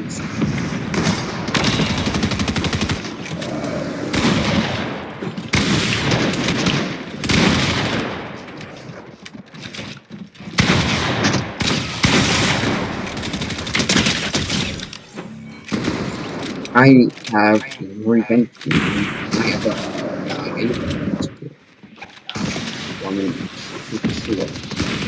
But why is it so laggy? That's what I was. I have so much freaking ping running right now. Dude, hello. The frick?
Bro, have really had keywords where it's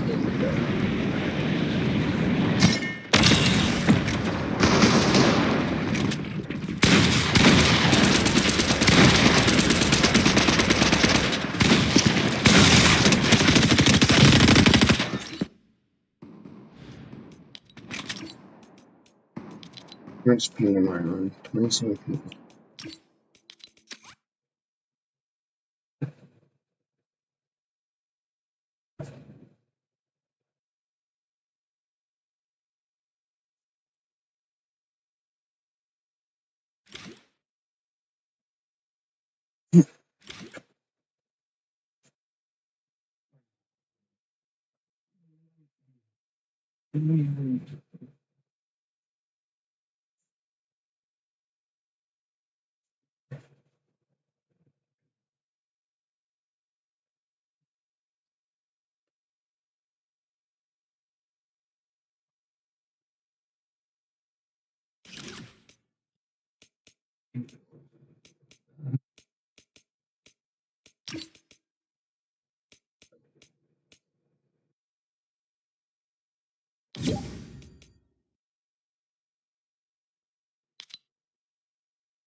Yeah, he restarted his game chat.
Yeah, bro, I'm a little confused, bro. He didn't restart his game. It's like his game crashed or something.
Yeah, he said it was probably not going to get back on.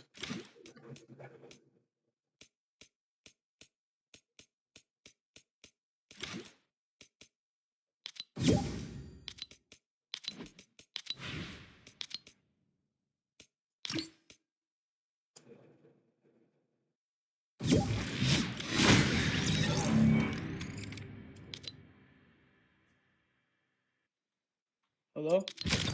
Yo, Yo. did me and you play yesterday? I don't know.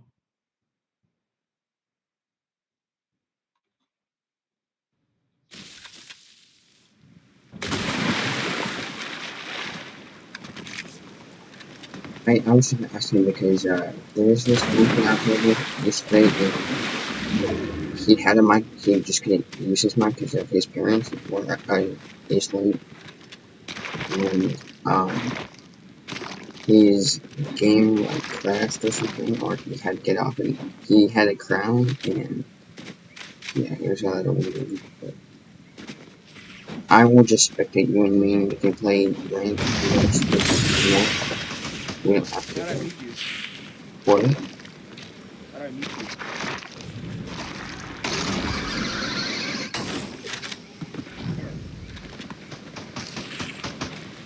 I cannot understand what you just said. Then how did I meet you? I'm on YouTube. Huh? That I'm on YouTube right now.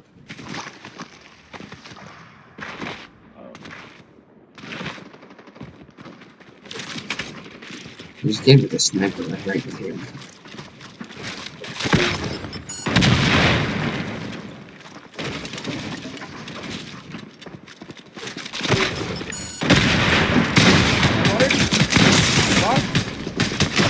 No, what? I thought I had my shotgun out. What the fuck would I have? Bro, how did that guy not die with the you should have he should have took damage off with the bomb and then you sprayed him and then you were trying to shoot him with the shotgun and he just would not stop spraying. I swear. I gotta see how good you are first, because I'm at 6% elite and I don't want to lose any. Yeah. We'll go back to lobby.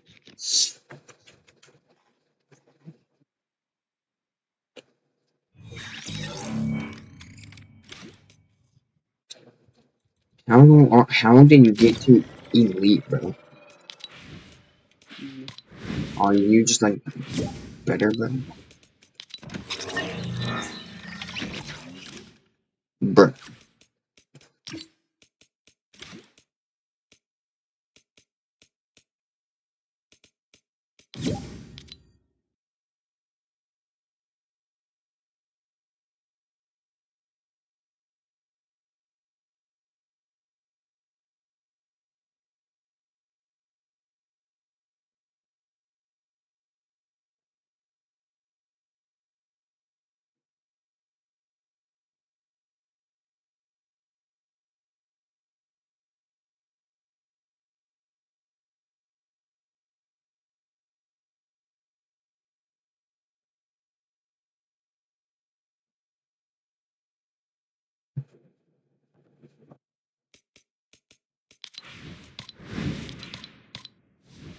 It's not just what I'm wanting, but okay.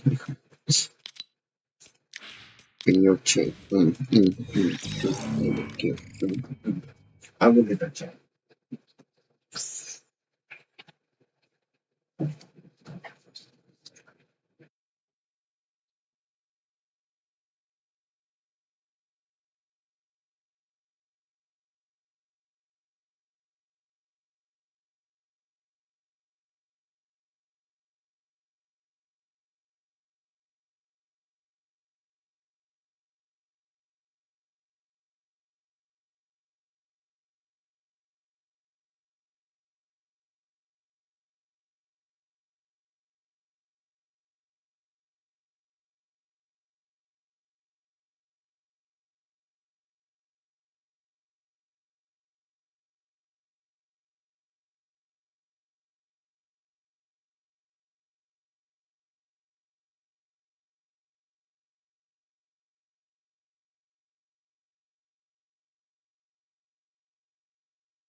If I don't think I want to do request to join.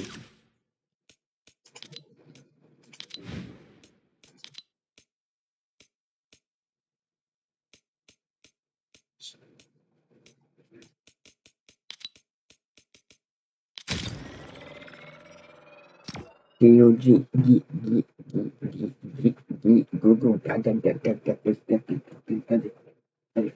bust it. Easy. Bust it down, that's it. Do not bust it down, chat.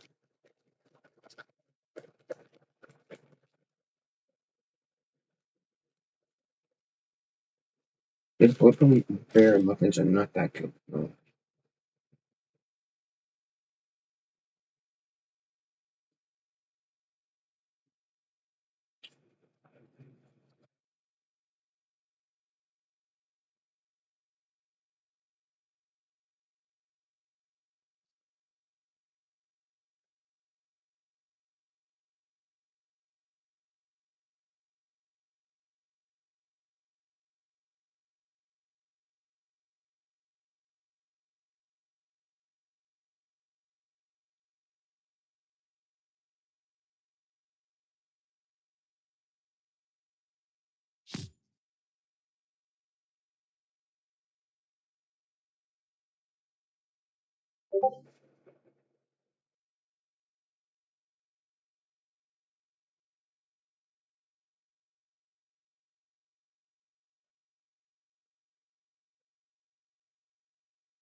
The OG, yeah. The OG.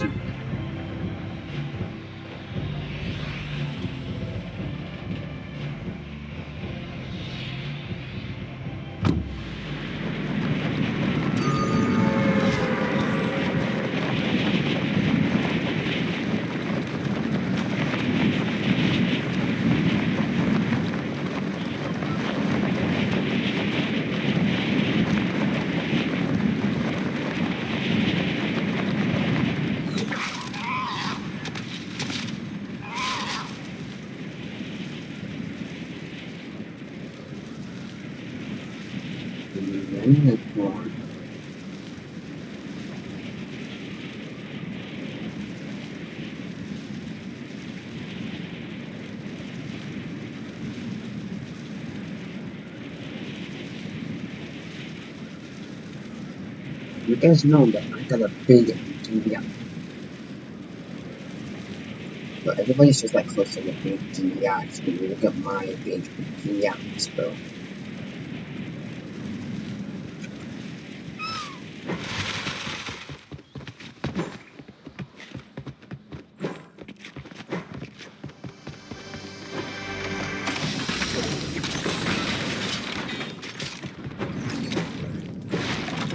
Oh, alright, chat, let's do this.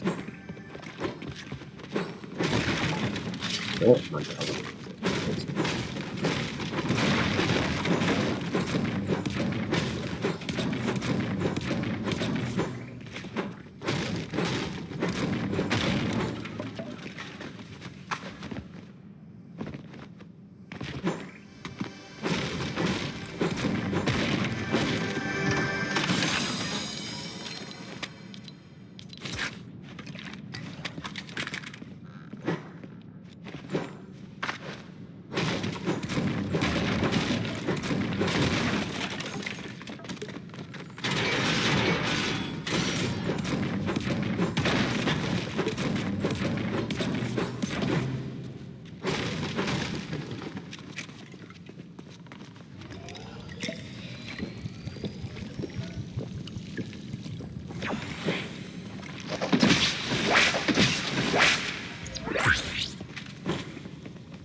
Checking the map to make sure that like where I'm going is like right where.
Mine is right there. I think. I'm not fully sure, but there was a gold gun. Doesn't mean there was there. It just means the same was there.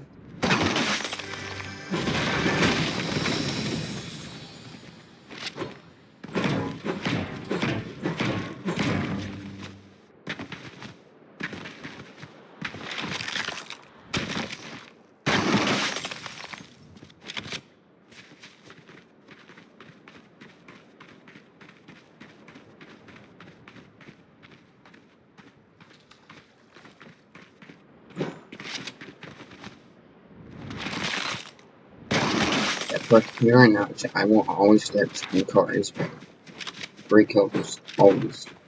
Not as free, but most like there.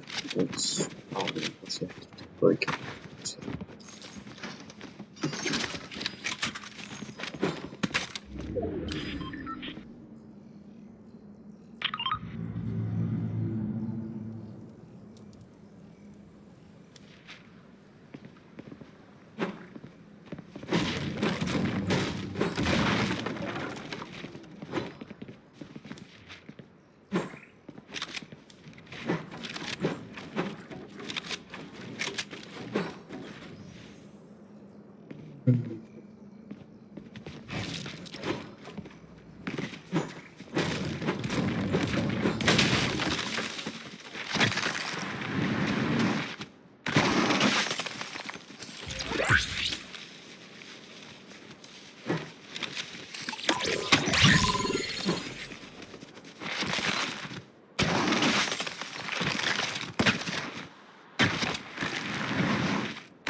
I mean, 8 or in chat.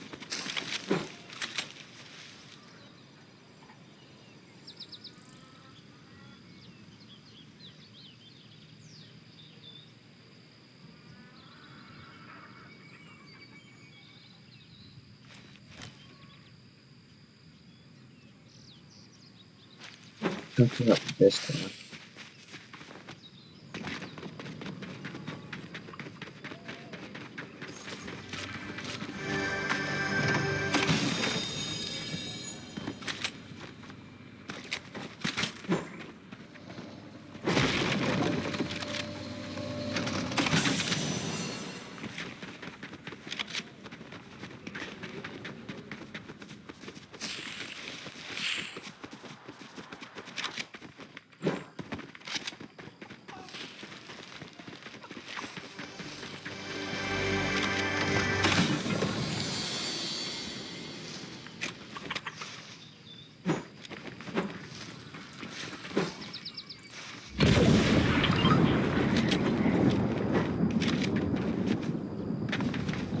We're going to be right next to it, so it's why I stay as fast.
Alright, so we can sit right here for a bit.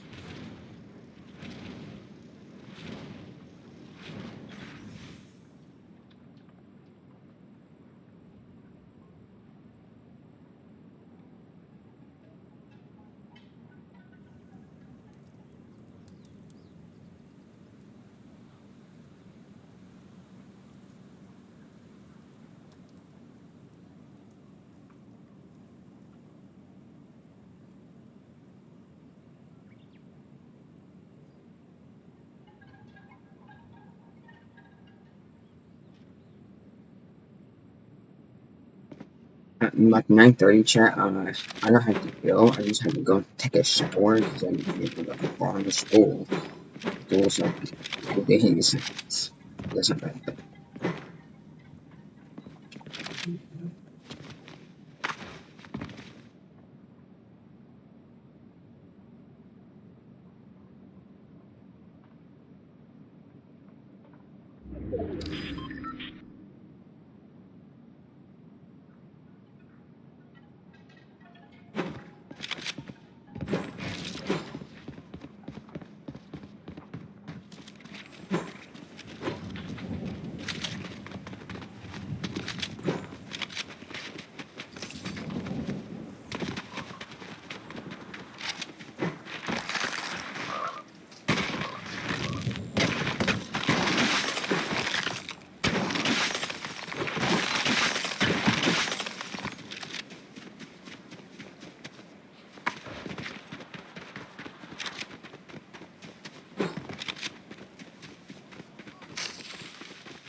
There's a killing site, but there's no.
Great kill from the board chat.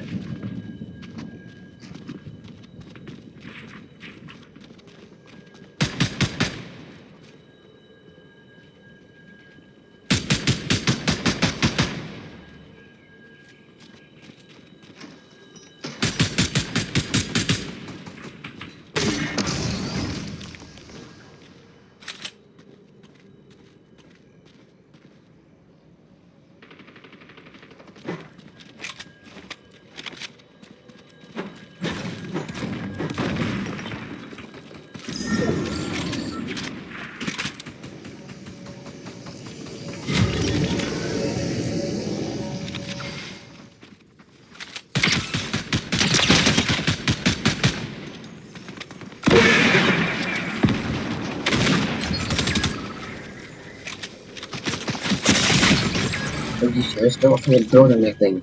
I had no chains to right there.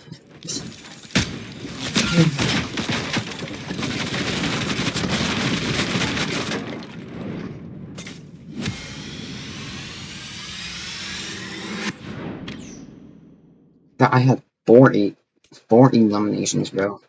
But, you know, apparently not. It's okay though, it's okay. What's your...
Alright, chat,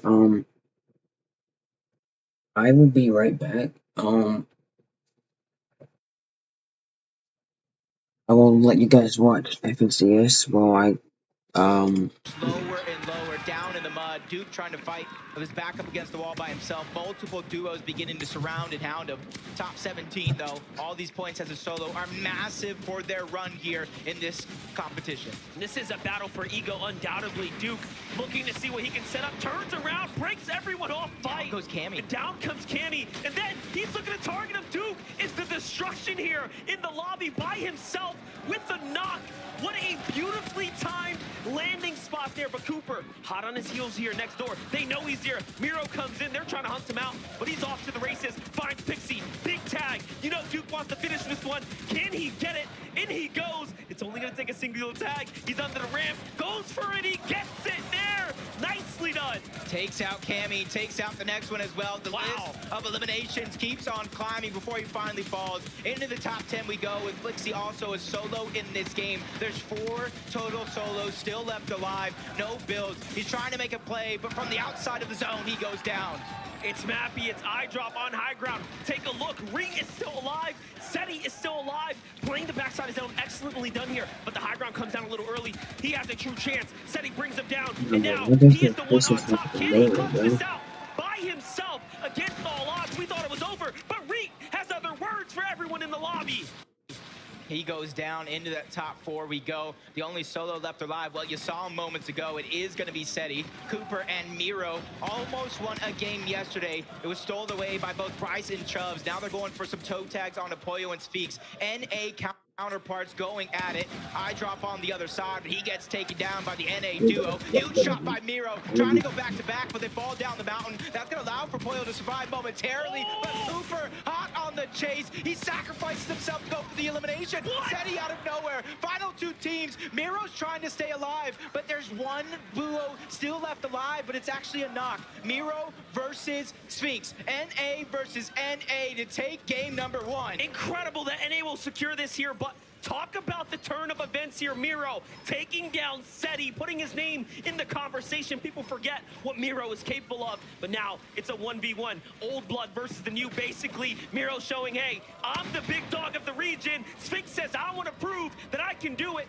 We already know he's got the mouth in him, but can he put the bullets where they need to go? He needs to put some respect on his name. Miro running out of builds. That's his last chance. He falls all the way down. Miro goes out. That is Pollo and Sphinx. That is their second victory royale on the weekend. What an excellent job there. We already saw them take a win in the upper bracket that even bring them this far into this stage, and now they are proving that they can do it on the biggest stage against the best. That's going to be it from us, though, because I want to hear what they have to say about being the only team with 2 wins on the weekend. Boys, you proved you can get a victory royale on LAN in the upper bracket, and now you proved you can get a victory royale in the grand final. Talk to me about those last moments in game. Did you manage to talk less? I would say so, a little bit less. I think my comms were more clear. I mean, you were having to come for yourself in that 1v1. How did you manage knowing someone was above you on the high ground? You know, I just have the best awareness at this LAN right now. So, like, obviously I know there's a band above me. You know, I'm just like that. But what are you thinking, though? Because he can jump on you at any time. I'm thinking I think like 25 builds about, and I'm, you know, I'm best fighter, best piecer. So I was like, all right, I'm gonna just go up 200 pump. That's what I did. Yeah. And you waited, and then he fell down, and he did the job for you. Boyo, what was it like starting out today with this man? I was dead. I didn't really do much that game, so he actually went crazy there.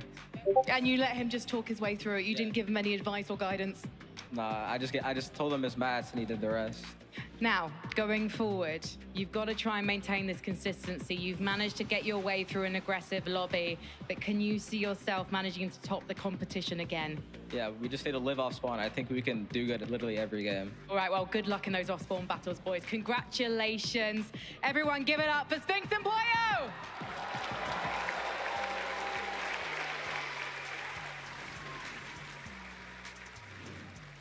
Pollo and Sphinx looking to set the tone on the day. If there's anything I learned from game number 1, these next couple of games are going to be chaos. I mean, that game was pretty much everything that we wanted, right? We saw the matchups happen towards that end game that we really wanted to see, but it was the clutches, right? We always talk about being on the global stage. It requires you to go ahead and clutch up when it requires. And honestly, Sphinx right here, this shot on the Cooper, this was the one that sealed the deal. Yeah, that changed the tempo of the end game completely. From that moment onwards, it's like he said, he's just like that, you know? He's gonna go through and win the whole thing. And I mean, it wasn't an easy finish, right? They were going back and forth a bit. It was only the materials that was able to let Miro down, and Sphinx was just had a bit more left in the tank. Even though, actually, you can see he had none. He just was playing around with the stairs, and it wins him the game as well. Of course, again, a team that has already shown they can win on this stage, and they do it once again. Just being able to stay calm, cool, and collect in that situation. Many duos would look at their material count, what they have in the tank, and just go, this is it. They'd start Hail Marrying. I don't know anymore. But Sphinx just said, no. I've been in grands before. I've been in these types of situations. Take a step back.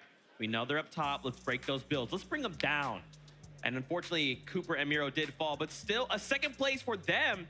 I mean, starting the day with 84 points, that's pretty good. That's not bad at all. But look, Pollo and Sphinx up above 89. I know their parents are out here to support them as well. When I actually flew into Copenhagen for this event, I was in the airport with Pollo's dad, and he was like, good luck to everyone, but my son's gonna win. I want my son to win, a supportive parent, as you always love to see. And right now, I'm sure he will be beaming from ear to ear to see his son sitting in first place. Absolutely incredible game number 1. But listen, we got to talk about some of those higher profile duos. Of course, Cammy and Seti coming in third place the All-Spawn wasn't what we expected. I mean, it wasn't, right? But they did so well, right? We tuned into them, we see them with 2 limbs, and I think everybody sort of knew what that meant. We weren't expecting Daedus and Stain to contest them. They had said they were going to land somewhere else a bit, right? But clearly a misdirect to try and fake them out. But Cammy and Seti were prepared. And in that endgame, Seti survived as a solo for so long. Which is very uncharacteristic for this duo. Actually, usually most of their points, a high percentage of them actually come from when they are a duo alive, right? Usually their points fall off whenever there's a solo clutch opportunity, but Seti's showing up. Yeah, you don't associate either of them, as great of players they are, you don't associate either of them with mega solo clutches, right? You look at some of the other elite EU names, a lot of them, you think of them and you think solo clutches. Thomas Malabuka, right? You know, Venno, even Queasy, you know, these guys you expect to solo clutch. Cammy and Seti showing us right now, yeah, if one of them's a solo in these games, they will step up. And I think for them, like obviously Seti's a little disappointed there. He wanted to take it farther. But ending as a solo in this situation, on this stage, and ending 3rd place, my bad, Seti. I mean, I know you're king of consistency and stuff, so if you just do that a couple more times, I mean, we are in for the running. Queasy and Venno as well performing. I thought it was interesting. Like, I love seeing how all of these players in the lobby kind of act. We saw there in the mid game, Seti, Cammy on the high ground, Queasy, Venno on the front side of zone. So all these duos are just looking for those windows, right? Yeah, for sure. And in this end game, with all these duos here, I do want to give a big shout out to Dukes, man, because that brother was going ballistic, right? He wanted to put an end to everybody's game that he could as a solo as well, right? So a bunch of really sick solo clashes. Ooh, that's painful. I didn't realize that's how Queasy went down there. The 4 damage getting everybody so far in game 1. Yeah, 100%. Listen, that was pretty much the head-to-head battle that we wanted to see on the higher ground. Honestly, though, Cammy and Seti picked up more points for that. But Zeke, I was really impressed with Cooper and Mira. I feel like some of those IGL late-game calls were really good. Yeah, super crispy stuff. And I mean, when you think about their performance just this weekend alone, I mean, this is starting to look real good, right? I still think there is quite a bit of first game jitters, right? Even coming from upper and lower bracket. The stakes were maybe a little bit different, right? Now you're saying, okay, we have 6 games to show up. The stadium is packed. Every single elimination that happens on that feed, the crowd is going crazy. That seems to be playing a bit of a factor right now. And so I feel like the players that can kind of hold on will kind of make it farther. Yeah, I mean, listen, it's all about, you know, soaking it all in. You really got to use the crowd to your advantage, right? Kind of play off of that. But then in those key moments, you really got to be good at blocking them out as well. I mean, one person that got to hear the crowd more than anybody else throughout that game would have been Thomas HD and Malabuka, right? You know, they went down Osborne. That was the first fight we saw, right? Up against Canada and Aegis. They went down not the way you want to start the competition, right? You want to get into the swing of things, especially with all the cheers Thomas and them were getting coming into things. Again, when you go back into that Osborne fight the next time round, how do you now come into it mentally? You don't want to have to sit there and watch the whole game all over again. Yeah, I wanted to highlight very quickly just a couple of these strategies where we've been talking about these secret pocket strats. Portisai, Snazy coming out with the, let's go ahead and take the kinetic rock all the way across the map. Let's take this body. Let's get Surge. Absolutely crazy. I do want to talk more about this, but I'm getting word. We are ready to get back into the action. We have game number 2 upon us. So casters, on over to you. Games, games, games. That's all we want this weekend is more games. And that first one, Monster, that was so exciting to really start off the day. It was perfect. EU versus NA, and the big names really showing up. We saw the rivalry for high ground, so already the early story starting to begin. But most importantly, 14 elims off the early game. Let's see it here for game number 2.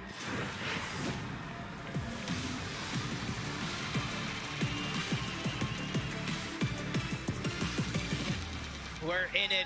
We're here to win it all. A huge early game that was won by both Pollo and Sphinx, and they carried it all the way to the end.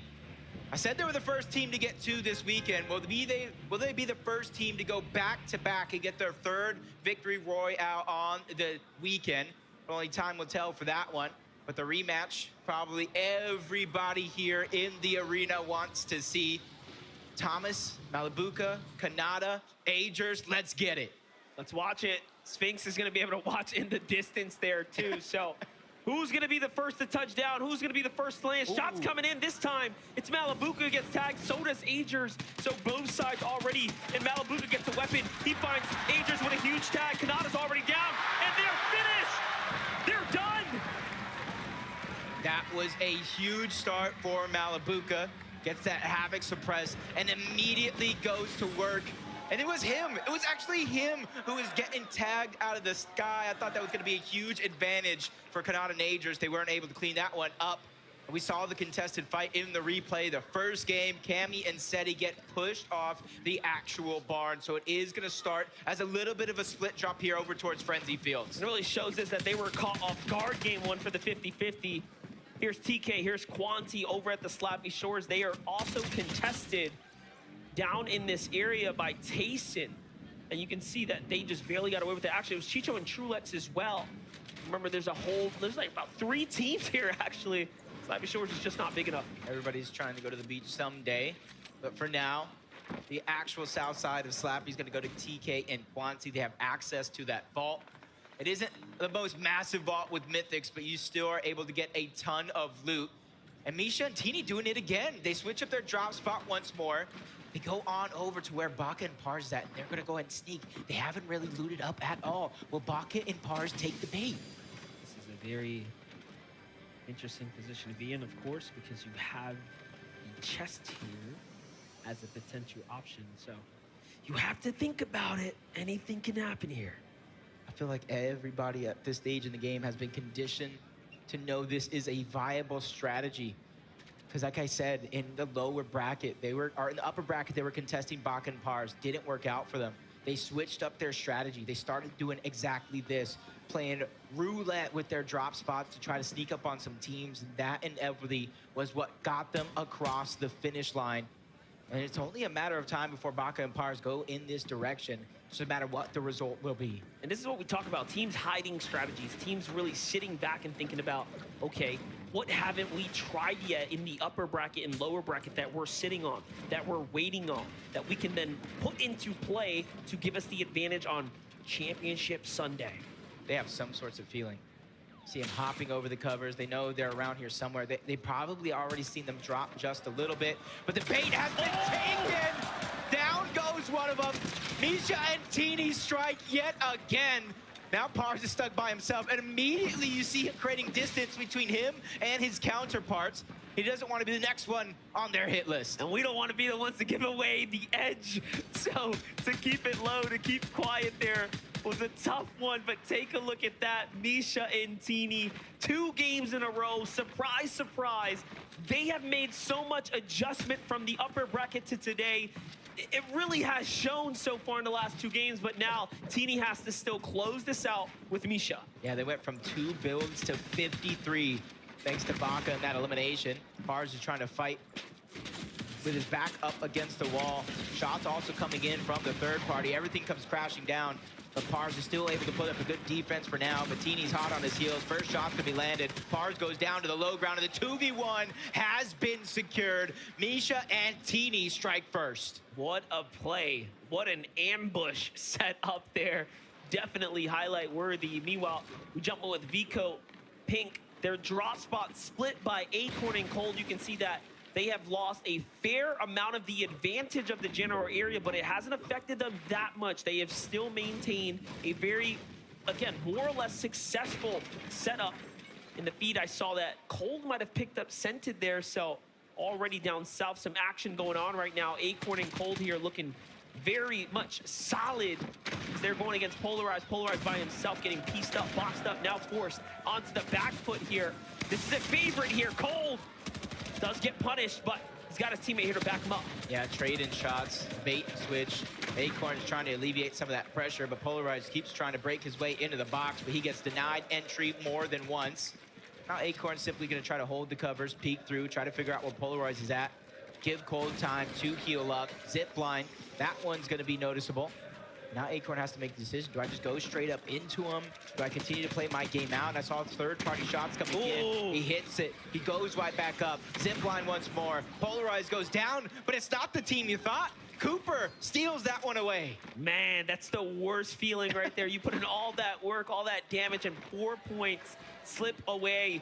Meanwhile, Poda, Sai, and Snazy, the M8 boys are back at it again. Oh no, but they couldn't save Striker this time, so lost damage, but the strategy was still there. The idea still potent. They've been performing so well this weekend. 90% has to be them, 10% has to be the crowd on their side, fueling them. Anytime they feel like their gas tank is empty, you see a loud cheer from the crowd, and that's a little bit of a refresh in its own mind. But with 1 elimination, they get their surge plan started over towards Shattered Slabs. There's at least 1 team towards the north side. But we got a surprise, we got a treat. We got a little bit of a listen-in of an off-spawn battle. Wait, where are they? Hey, take guns on left, take guns on left. Yeah, I got these guns. 6 white, 9 white, that one. 6 white. Good job, mate. Good job. Big set of eliminations right there. You can hear the comms clear and concise. But for a second there, they didn't know where they actually were. Yeah. That's how tough a 50-50 can actually be. Slight, bus route deviation, all of a sudden, you're coming in from different angles. Yeah, that's one thing is you can have the best drop, but when everyone's going for the same weapon. Malibuca's the one who won out, which forced Kanata and Aegis elsewhere, but our game 1 victors, Pollo and Sphinx, who probably got a front row seat for that battle. You saw them flying through the sky when that contestation was happening. They looted up, and I got to say their loot is looking pretty impressive. 8 slap splashes, 3 big pots, and that's just on Pollo alone. They got a free rotation to where they want to go. You can see some shots coming in, a little bit of a warning shot at that.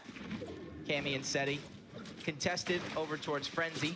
They won it in game 1. They choose to split it in this next game. And they're going all the way over towards the western side as somebody gets beamed from afar. That's just helping their surge plan all together. But they're just trying to rotate to where they think it's gonna go, to where the least amount of teams will try to huddle up. Meanwhile, Noxie in a fight right now. Chris severely damaged in this battle here, but does manage to find stable ground here. This is going to be a tough one to close out if they allow Asa to bounce back. It does seem like he's got a chance to do so. Even though he is by himself, we've seen so many teams and players make magic happen. Noxie and Chris, they see him kind of run away. They got to question themselves, is it worth going ahead and pushing forward? You continue the game plan, which you set out up into this point. The zone for now has pulled over towards the western side with a little bit of a north lean. And that's why you see a lot of these teams hovering over towards Shattered Slabs or in this vicinity altogether. And you can see, this is actually pretty unique. You see Kit's Boombo in his inventory. That's something I don't see very many people pick up, but if you have the accuracy, you can do a ton of damage on players nearby. Definitely one of those things. The option has always been there. Yeah. But yeah, you don't see it come into play. A lot of variety already starting to turn online. We'll see what he's capable of with that. Yamzo and Rise. Pretty strong game 1. Had some late game appearances there. Another western pull here. This time we're going a little bit more north. Up towards the Eclipse State. We'll see how this influences the majority of the lobby, but North teams are pretty happy right now. And this is why you saw early in the game, Cammy and Seti rotating in that direction. They had a feeling it was going to go on that side as Yamzo and Rise just sitting on top of their normal spots with the castle and the gas station, trying to pad up on Surge. And there's going to be a lot of opportunities from teams trying to rotate from the eastern portion of the map as the zone continues to pull on over towards the west. Cooper, they got that early game surge, but it isn't going to be much because they did take away that elimination from Acorn and Cold, who did the brunt of that damage. So for now, it's just about farming up. Miro's the one that's in charge of trying to get those tags on top of that building. So impressive. As we jump in with Vanyak and Carmi here. Lucy and Seno listening nearby, holding those edits, trying to see if there's a chance to pounce in crash pads. But all in all, this is a pretty tough spot to be in. It's gonna be difficult to turn this, situation around. It seems like there's been a drawn out battle and Lucy and Seno have been on the losing side. See that already 7 teams down and out. It's not as active as it was in that last game up until this point, but it's definitely very, very close. You see the augments all out, Fast Fisher, Glider redeploy, Keymaster, if they're able to come around to it, and then that first shotgun. It's gonna be huge for a lot of these teams that are able to use that Fast Fisher, because we're going over to some of the water spots on our way over, which instantly fishes. Whether you get a flopper to kind of stagger yourself in the zone, or a slurp fish, or any of the shield fishes to go ahead. You see Booga has one as well. That's instant shields. It's 10 less than a big pot, but it's faster than a big pot altogether. Definitely important to have those quick heals. Threats on the move right now. They're not happy with being on the outskirts of the zone here. They want to get a little bit more center before other teams start moving in and decide to do so. In the meanwhile, though, they also have to bounce back with some material here. There's a metal reservoir down low, but it's Pollo and Sphinx potentially holding that one out. Meanwhile, Mr. Savage looking to find his footing here. Last game was a tough one. He gets the siphon for Vidil and keeps him in the game. That's Trulex. And now Chicho is hurt. In he goes. Still on the hunt. Nicely done. And Savage and Vidil clap back for the first time today. They have some wind in their sails. And this is big because we already seen at least one of the teams in our top 5 go down. That's iDrop and Mappy. And as long as a couple more of those teams at the top of the leaderboard go down, that opens the game up wide open for any of these teams to overtake that spot, since it is very, very early on. Mr. Savage and Vidil showing what they can do out of naughty nets, which a lot of people don't necessarily like that spot, but that just goes to show how good they actually are. Not only are they on the low ground, they have to cross a river. There's a couple teams they have to get through, so they're doing everything right up until this point. Already we've seen our first team inside the top 10 fall, which was Janice and Reason there. Oof. Getting caught on this rotate here, seeming like the west pole wasn't good enough for him. You saw Booga's HP there as we were flying by, very hurt, as they were coming just past Pollo and Sphinx, but Rift Island spawns in beneath Stain and Datus, a team that absolutely needs to make a comeback. What a better way than to find points other than to take the Rift Island for yourself. Will they go for it? I already see that they captured a weapon cache with the Slurp Juice in his inventory, throwing a bush directly on top to cloud their space. That way they can fire freely without very many players able to kind of tag them back. And you can see the teamwork. Stain's there to try to break the build. They're timing it right, so that way a sniper shot can try to sneak his way through. This is going to be big, as Batman, Booga, and Rapid are actually going to be the first team on top of Rift Island. And we saw last game, the team that was on top, they were able to capture it because they were the first ones there with nobody really contesting the actual flag. Let's see if that'll change around this time, now that's more than halfway full. Rapid and Batman Booga are well on their way to securing it here. I think it will be theirs. Pink and Vigo probably have considered it, but when you're just late to the punch, why jump in? Why take that risk? And it does seem like already now 2 for 2 on teams that snatch it up first. But again, the Rift Island is going to be 15-point swing in any direction if you can grab it. Like you said once before, that's almost 4 eliminations without actually having to put yourself in a risky situation.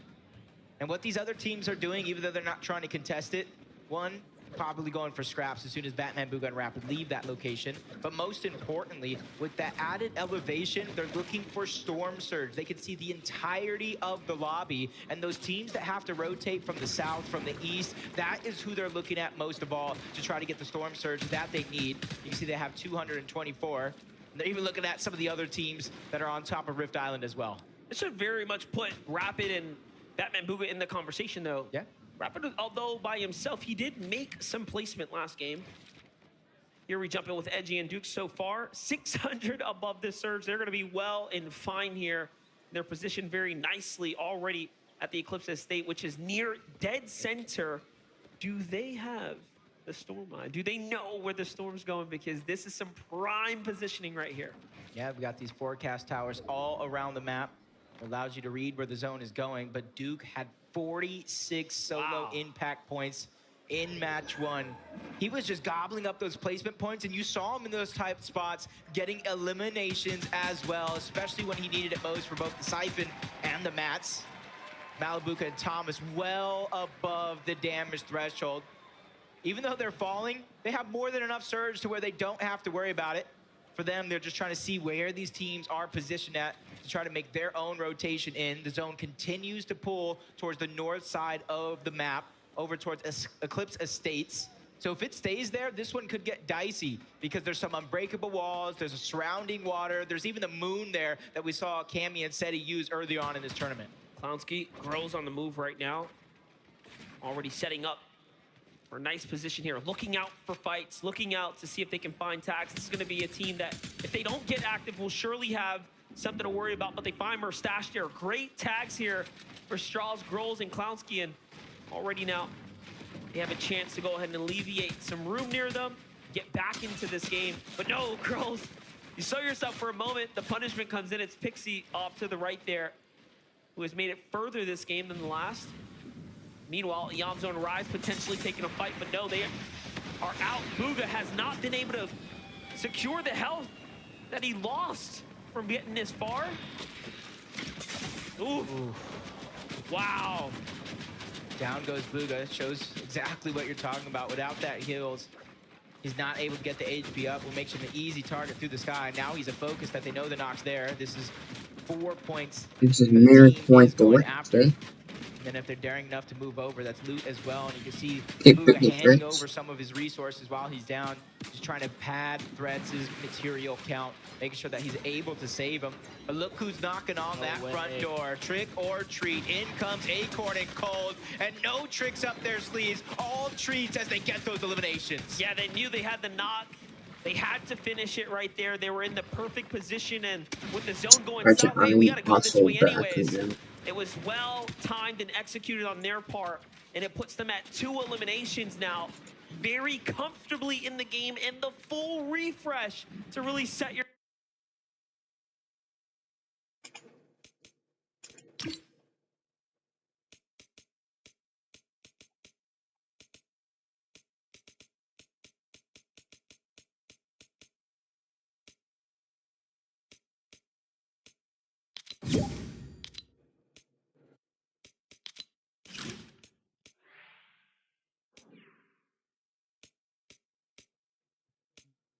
Let's see, what do we want to play, chat? What do we want to play?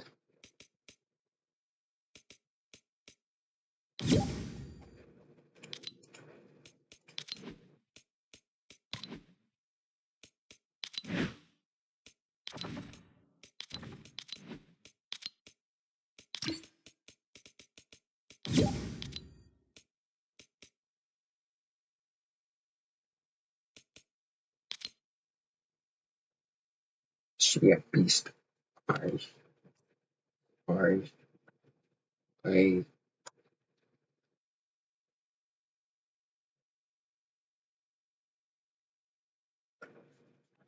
John will have my headphones in.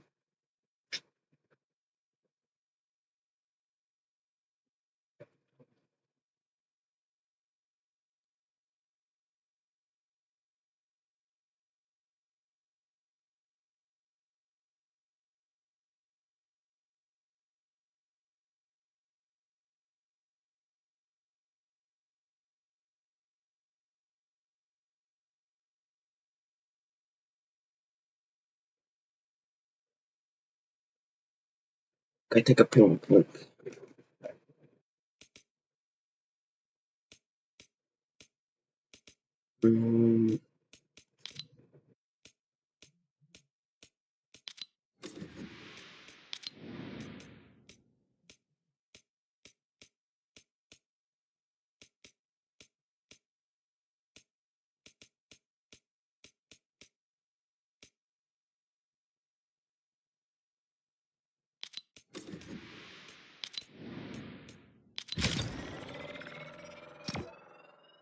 I'll be right back, chat.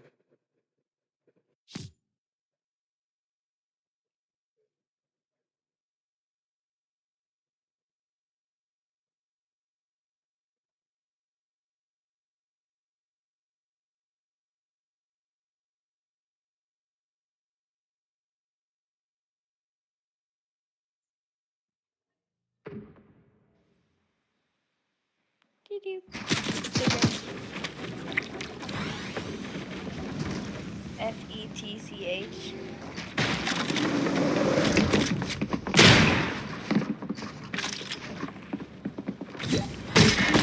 I don't know how I just did that.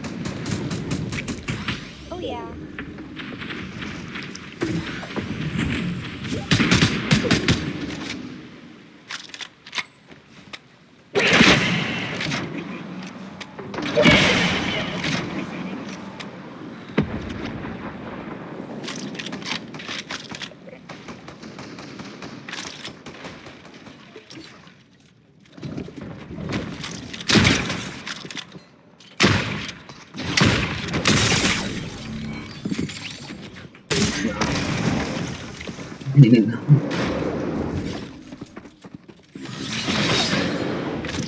Although they really did because it's really antagonist.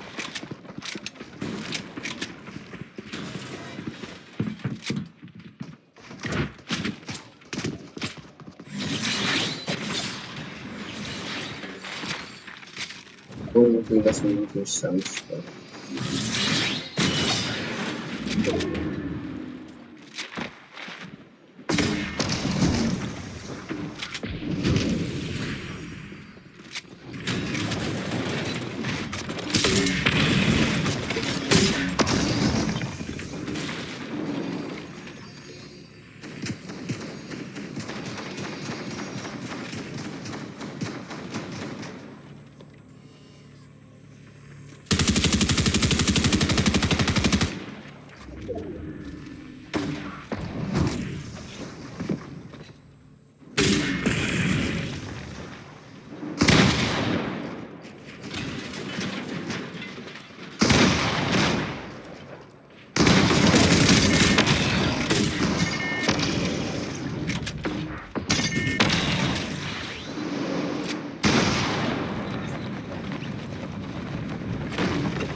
It's this lively all place.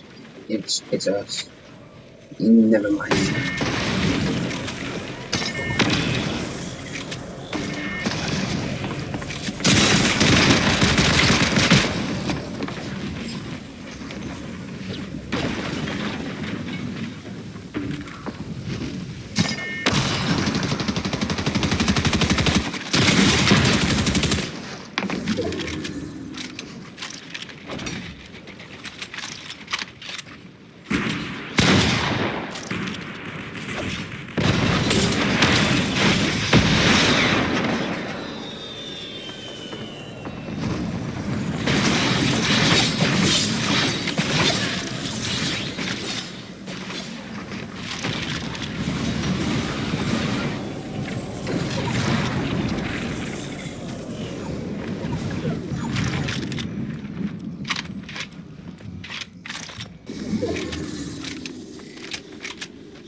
That seems like he's getting good.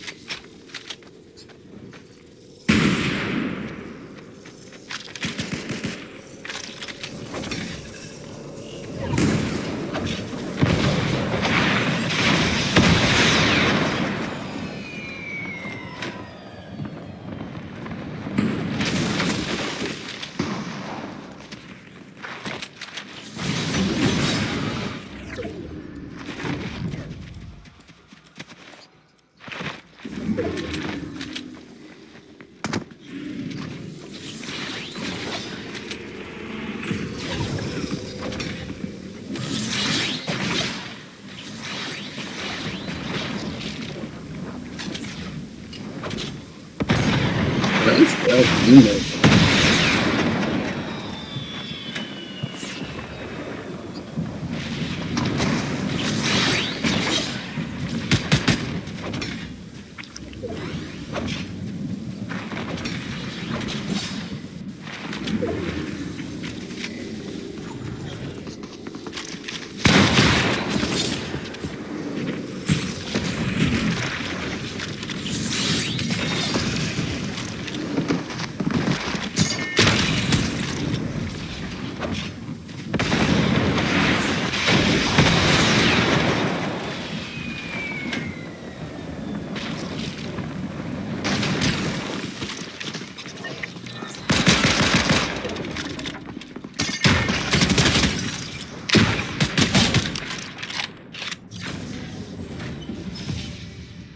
That guy, he's decent. Yeah. Yep. Yeah.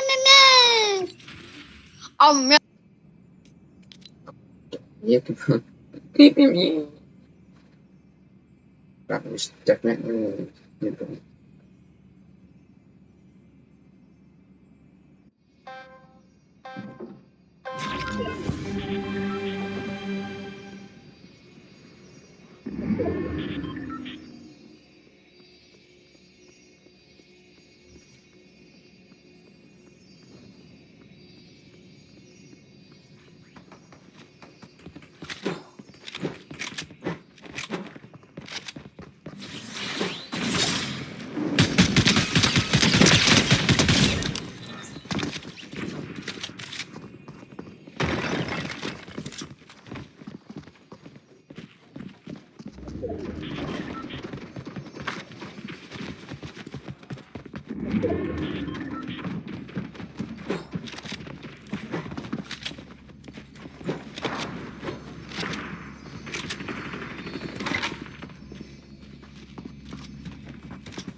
This.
Alright, chat.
Let's do this.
Jesus Christ, bro.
Surfing just got sniped, bro.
or that lack of focus.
Lag, oh my gosh.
You won't do anything, Dylan.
There's no fucking way for him.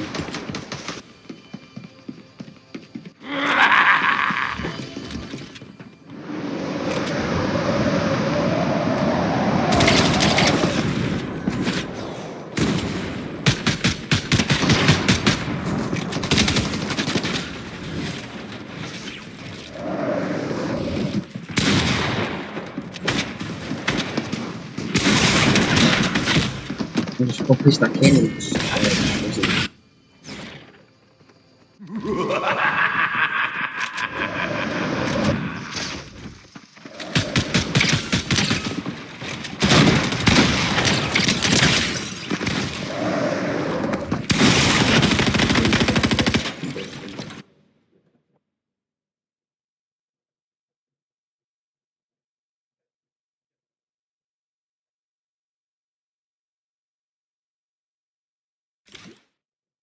Let's hit up the Fortnite chat.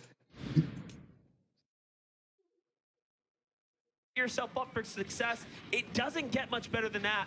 Meanwhile, Snazy, Podesai on the move right now. The M8 boys playing deep outside the storm circle here. There had to be something worthwhile,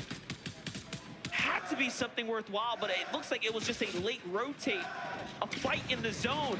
Gone bad. Yeah, probably that early game strategy. If they're not able to get that surge off of those players that they do get the knocks, that puts them behind on not only timing, but on materials and resource gathering as well. The time is running out. Podesai needs to be able to get in, but he goes down. Snazy found a little crevice that he can hold on to, and even though he is full of shields, he only has 15 HP. If the lobby begins to target him in this direction, where some of them are going to begin to rotate into, that's going to be a very dangerous situation for him to be in. What's crazy is Mshari had no shield, so talk about a opportunity revealed to him, and he finds shield just off the elimination. Look, he also did not have any heals. If that was supposed to be watching, Just a again, like star aligning moment few for hours Mshari and Rue here. One of, again, the few representing for the ME, so making them proud so far. I wonder if as a Jeff would make it or something, because he, you know, is in here and do believe so. Join him on top, 106 and counting, above the damage threshold. But on the other side of things, Vasquez by himself, 140 below. Daring enough to go for that Rift Island very, very early on in game one. That's helped their position on the leaderboard. And being able to survive here a bit longer will be huge. We saw Duke in his solo points in game one. Vasquez looking to mimic that here in game two. But he really does need at least 7 players to go down before he gets a single placement point. Yeah, and this is definitely going to make him uncomfortable here, as he is really dependent on the heals here. And he's got a long rotate to make. No one's moved just yet. It's just tough all around. Meanwhile, he gets punished by Tayson and Murstache here. So if it wasn't already pretty difficult, now he's surely on the back foot here. He's going to have to use everything he's got. Meanwhile, players around him looking in his direction, they can tell that some damage is happening here. They can hear the sounds. They're wondering, where is this player? Can we find elimination? It's a big opportunity if somebody wants to go ahead and take that risk. And he needs a handful of players still needed to go down before that Storm Surge does go off. And without any more heals, he's going to have to go for it eventually. Spadil is out. Savage still alive. He's one of those players that makes the sneaky plays, trying to make sure that nobody spots him out. More than enough materials, but he has to figure out where he's going to get these heals from. 8 HP, 50 shields, 58 combined. His material count is looking pretty healthy though, but slowly but surely falling down the Storm Surge ladder, having to figure out where he's gonna get it from. He turns around and goes down to Reed. Yeah, he was wondering, he saw something there, but unfortunately it wasn't anything. He couldn't get the tags he needed. Reed's gonna go in and jump himself up 4 points there just because of that, and now placement points just moments away here. 27 duos remaining in the lobby. This is it. Match 2 of the grand finals is now starting to approach its end. Things are gonna turn up now. Boyos fixed down on the low ground. If they make another big splash inside the top 5, they will surely start to take away up towards the top. Gripey flicks here, not trying to make it easy though. They find Spix, a great knock there, and Boyle is now by himself. Tags come in too. He's big time punished and finished there. Spoken too soon, down they go, and now to the bottom, they fall. That is huge. Cooper and Miro already taking first place throughout that game. And honestly, without Queasy and Vino in the lobby any longer, we set our eyes onto Cammy and Seti. They made that daring play in game one to go for height. They defended it successfully almost every single until team goes Duke from had crash landed, taking 10 them all points down, to and like Cammy with them. They're trying to make up for 30 it to here 20 yet points again for today. They're trying to move their way I towards the think front these side guys of the are up in that thing right now. I don't know information is important. It's not about the damage itself. I wonder what they do when they On the die. other side of that cover. I think they just sit there with their partner that gets him some reborn for now, but he knows that time where he's gonna need to fire a shot is gonna come soon. And it makes you wonder what went wrong this game for Cammy and Seti. Low on the surge damage, low on the heal options, not many material, right? This is a very tough game, and it's not like the zone went very far from where they land. It's just a little north into the west here, so something went terribly wrong in that outskirt rotate. The resistance there a little too strong. Meanwhile, on height, it's Striker and his duo. Asha from Team Monaco here. Asha's looking pretty solid right now. I do like the position that they are in as they're trying to play for height here. Yeah, and who's daring enough to go ahead and contest them? A lot of our heavy hitters are either weak or out of the lobby, so it could be free taking for them. Fortunate enough, there isn't a twin mag. He just had that suppressed Havoc AR. It could deal some fast damage, but it's not as fast as some would think. 148 above the damage threshold, and they have a far rotation to go, just like Thomas and Malabuka. But they are so healthy right now in terms of materials and in terms of resources. And if you wait their game versus Kanata's, they're doing far and beyond better. They have 4 eliminations. They're actually in the end game, and they have everything they need to succeed. That is what you want after you survive a drop, but let's look at Peterbot. Peterbot forced to play by himself. He's known for what he can do as a solo. He's one of the most capable players on NA, especially when it comes down to fighting. He needs to finish this here. He's already got the knock on the MK Pop. No, he says, I have to play for myself here. Goes around the outskirts, reading this perfectly, but he is running low on material. There's another elimination. It falls through, so the points where he is. And he's on the hunt. He's like, where is that solo? Yeah, he's just trying to figure out where he's going to get even more siphon. But it's not so much for the heals as it is the materials. He's running dry. Cammy, Seti, they don't got the high ground yet, but they're going around the outskirts, trying to bypass a lot of the teams, recycle some of those builds. And if you look at them, they're going towards the front side of the zone with Thomas down. That leaves the pressure of Malabuka of the entire duo on his shoulders. But he's another one of those mechanically skilled players that sometimes when you lose your duo, that gives you freedom to go ahead and move around, make moves you wouldn't normally make if your duo was still alive. Regarded as one of EU's greatest. On high ground, though, it's Axe Force. On low ground, it's Malabuka. It's Peterbot on the mid. Peterbot still up, looking for the fight. Jumped into a box. He's playing spoiler. Was that Cammy there he takes out?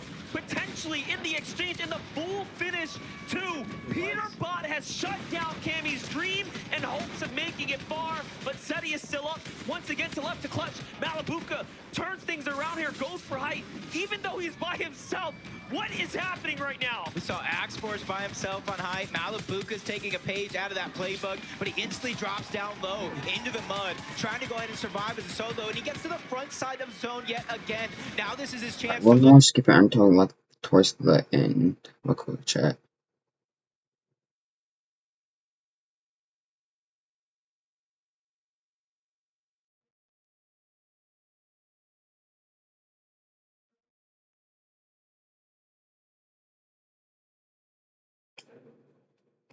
It's a solo, please get to me. Okay, I'm on you. I'm listening, all you.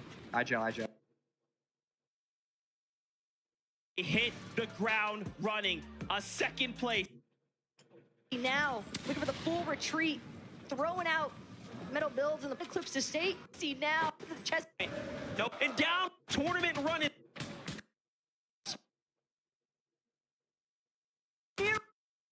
This time, and now Cammy doing what he can to try and back his duo up. Said he will find a brief moment. Here, he's got to drink the slurp juice, or at least find a siphon. Something up the two. Trulex, Chiche on the low ground here, have to continue to fight back. have to continue to fight back. It's all or nothing now. You need everyone here. They have to finish things up. They have to take out the lobby. Earn as much as you can. The chance is theirs. And there you have it. Cammy and Seti will have to fight their way up to earn as much as possible here. But what a run it has been for Cammy and Seti. Rapid and Batman Boogar in front of them. Who will be the next to fall? It is an Oh, this is absolute sketchy, scramble bro. though throughout the low ground. Teams are just falling. Oh my god, Over go the I place, and know it's I going to be finally feel Cammy, like Seti, with a little bit of a layer separation here. Other teams in the mid ground. But it's going to be Blixie first. Blixie nearly putting an end to the Polish run, but instead, Cammy, Seti turning around 180, no problem. 3 eliminations now. Trulex, Chicho on the high ground with 6. All of a sudden, trying to make a comeback here. What a tournament run it has been. You gotta have nothing but appreciation and support for Cammy and Seti, who are fighting for it and keeping it interesting. Oh my gosh, 4 HP, down goes Chicho. Cammy will not give this up without a fight. Trulex now coming in, he's hurt. It's a 2v1. What you gonna do? Got a player behind him. Trulex gets broken out here. Cammy still giving him a run for it. 1 build, no builds. 2v1. He's healthier, but there are 2. Cammy goes in. No shot hit. Trulex finds it. Siphon comes through. It's now a 1-on-1 and Trulex. Oh my god. You gotta love it, but your global champions are here. Miro and Cooper from day 1 getting knocked out of the upper bracket to standing tall here in day number 3, our championship Sunday. Your 2023 global champions even. Miro and Cooper. Cooper looked up to Miro, reached out to Miro, asked him to play as his duo, and who would have thought it would have been $1 million coin flip? Congratulations, Miro. 4 million. Congratulations, Cooper. Oh my god. 2023 global champions. Lift that trophy.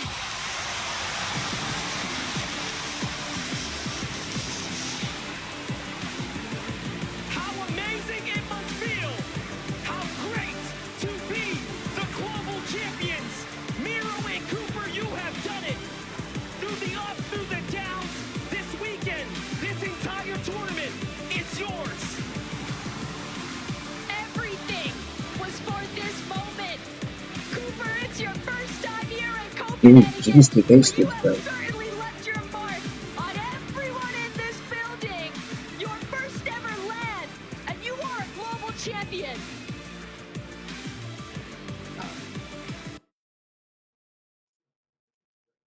Well,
oh, actually, I'm tomorrow. Anyways, chat, I will catch all of you guys later.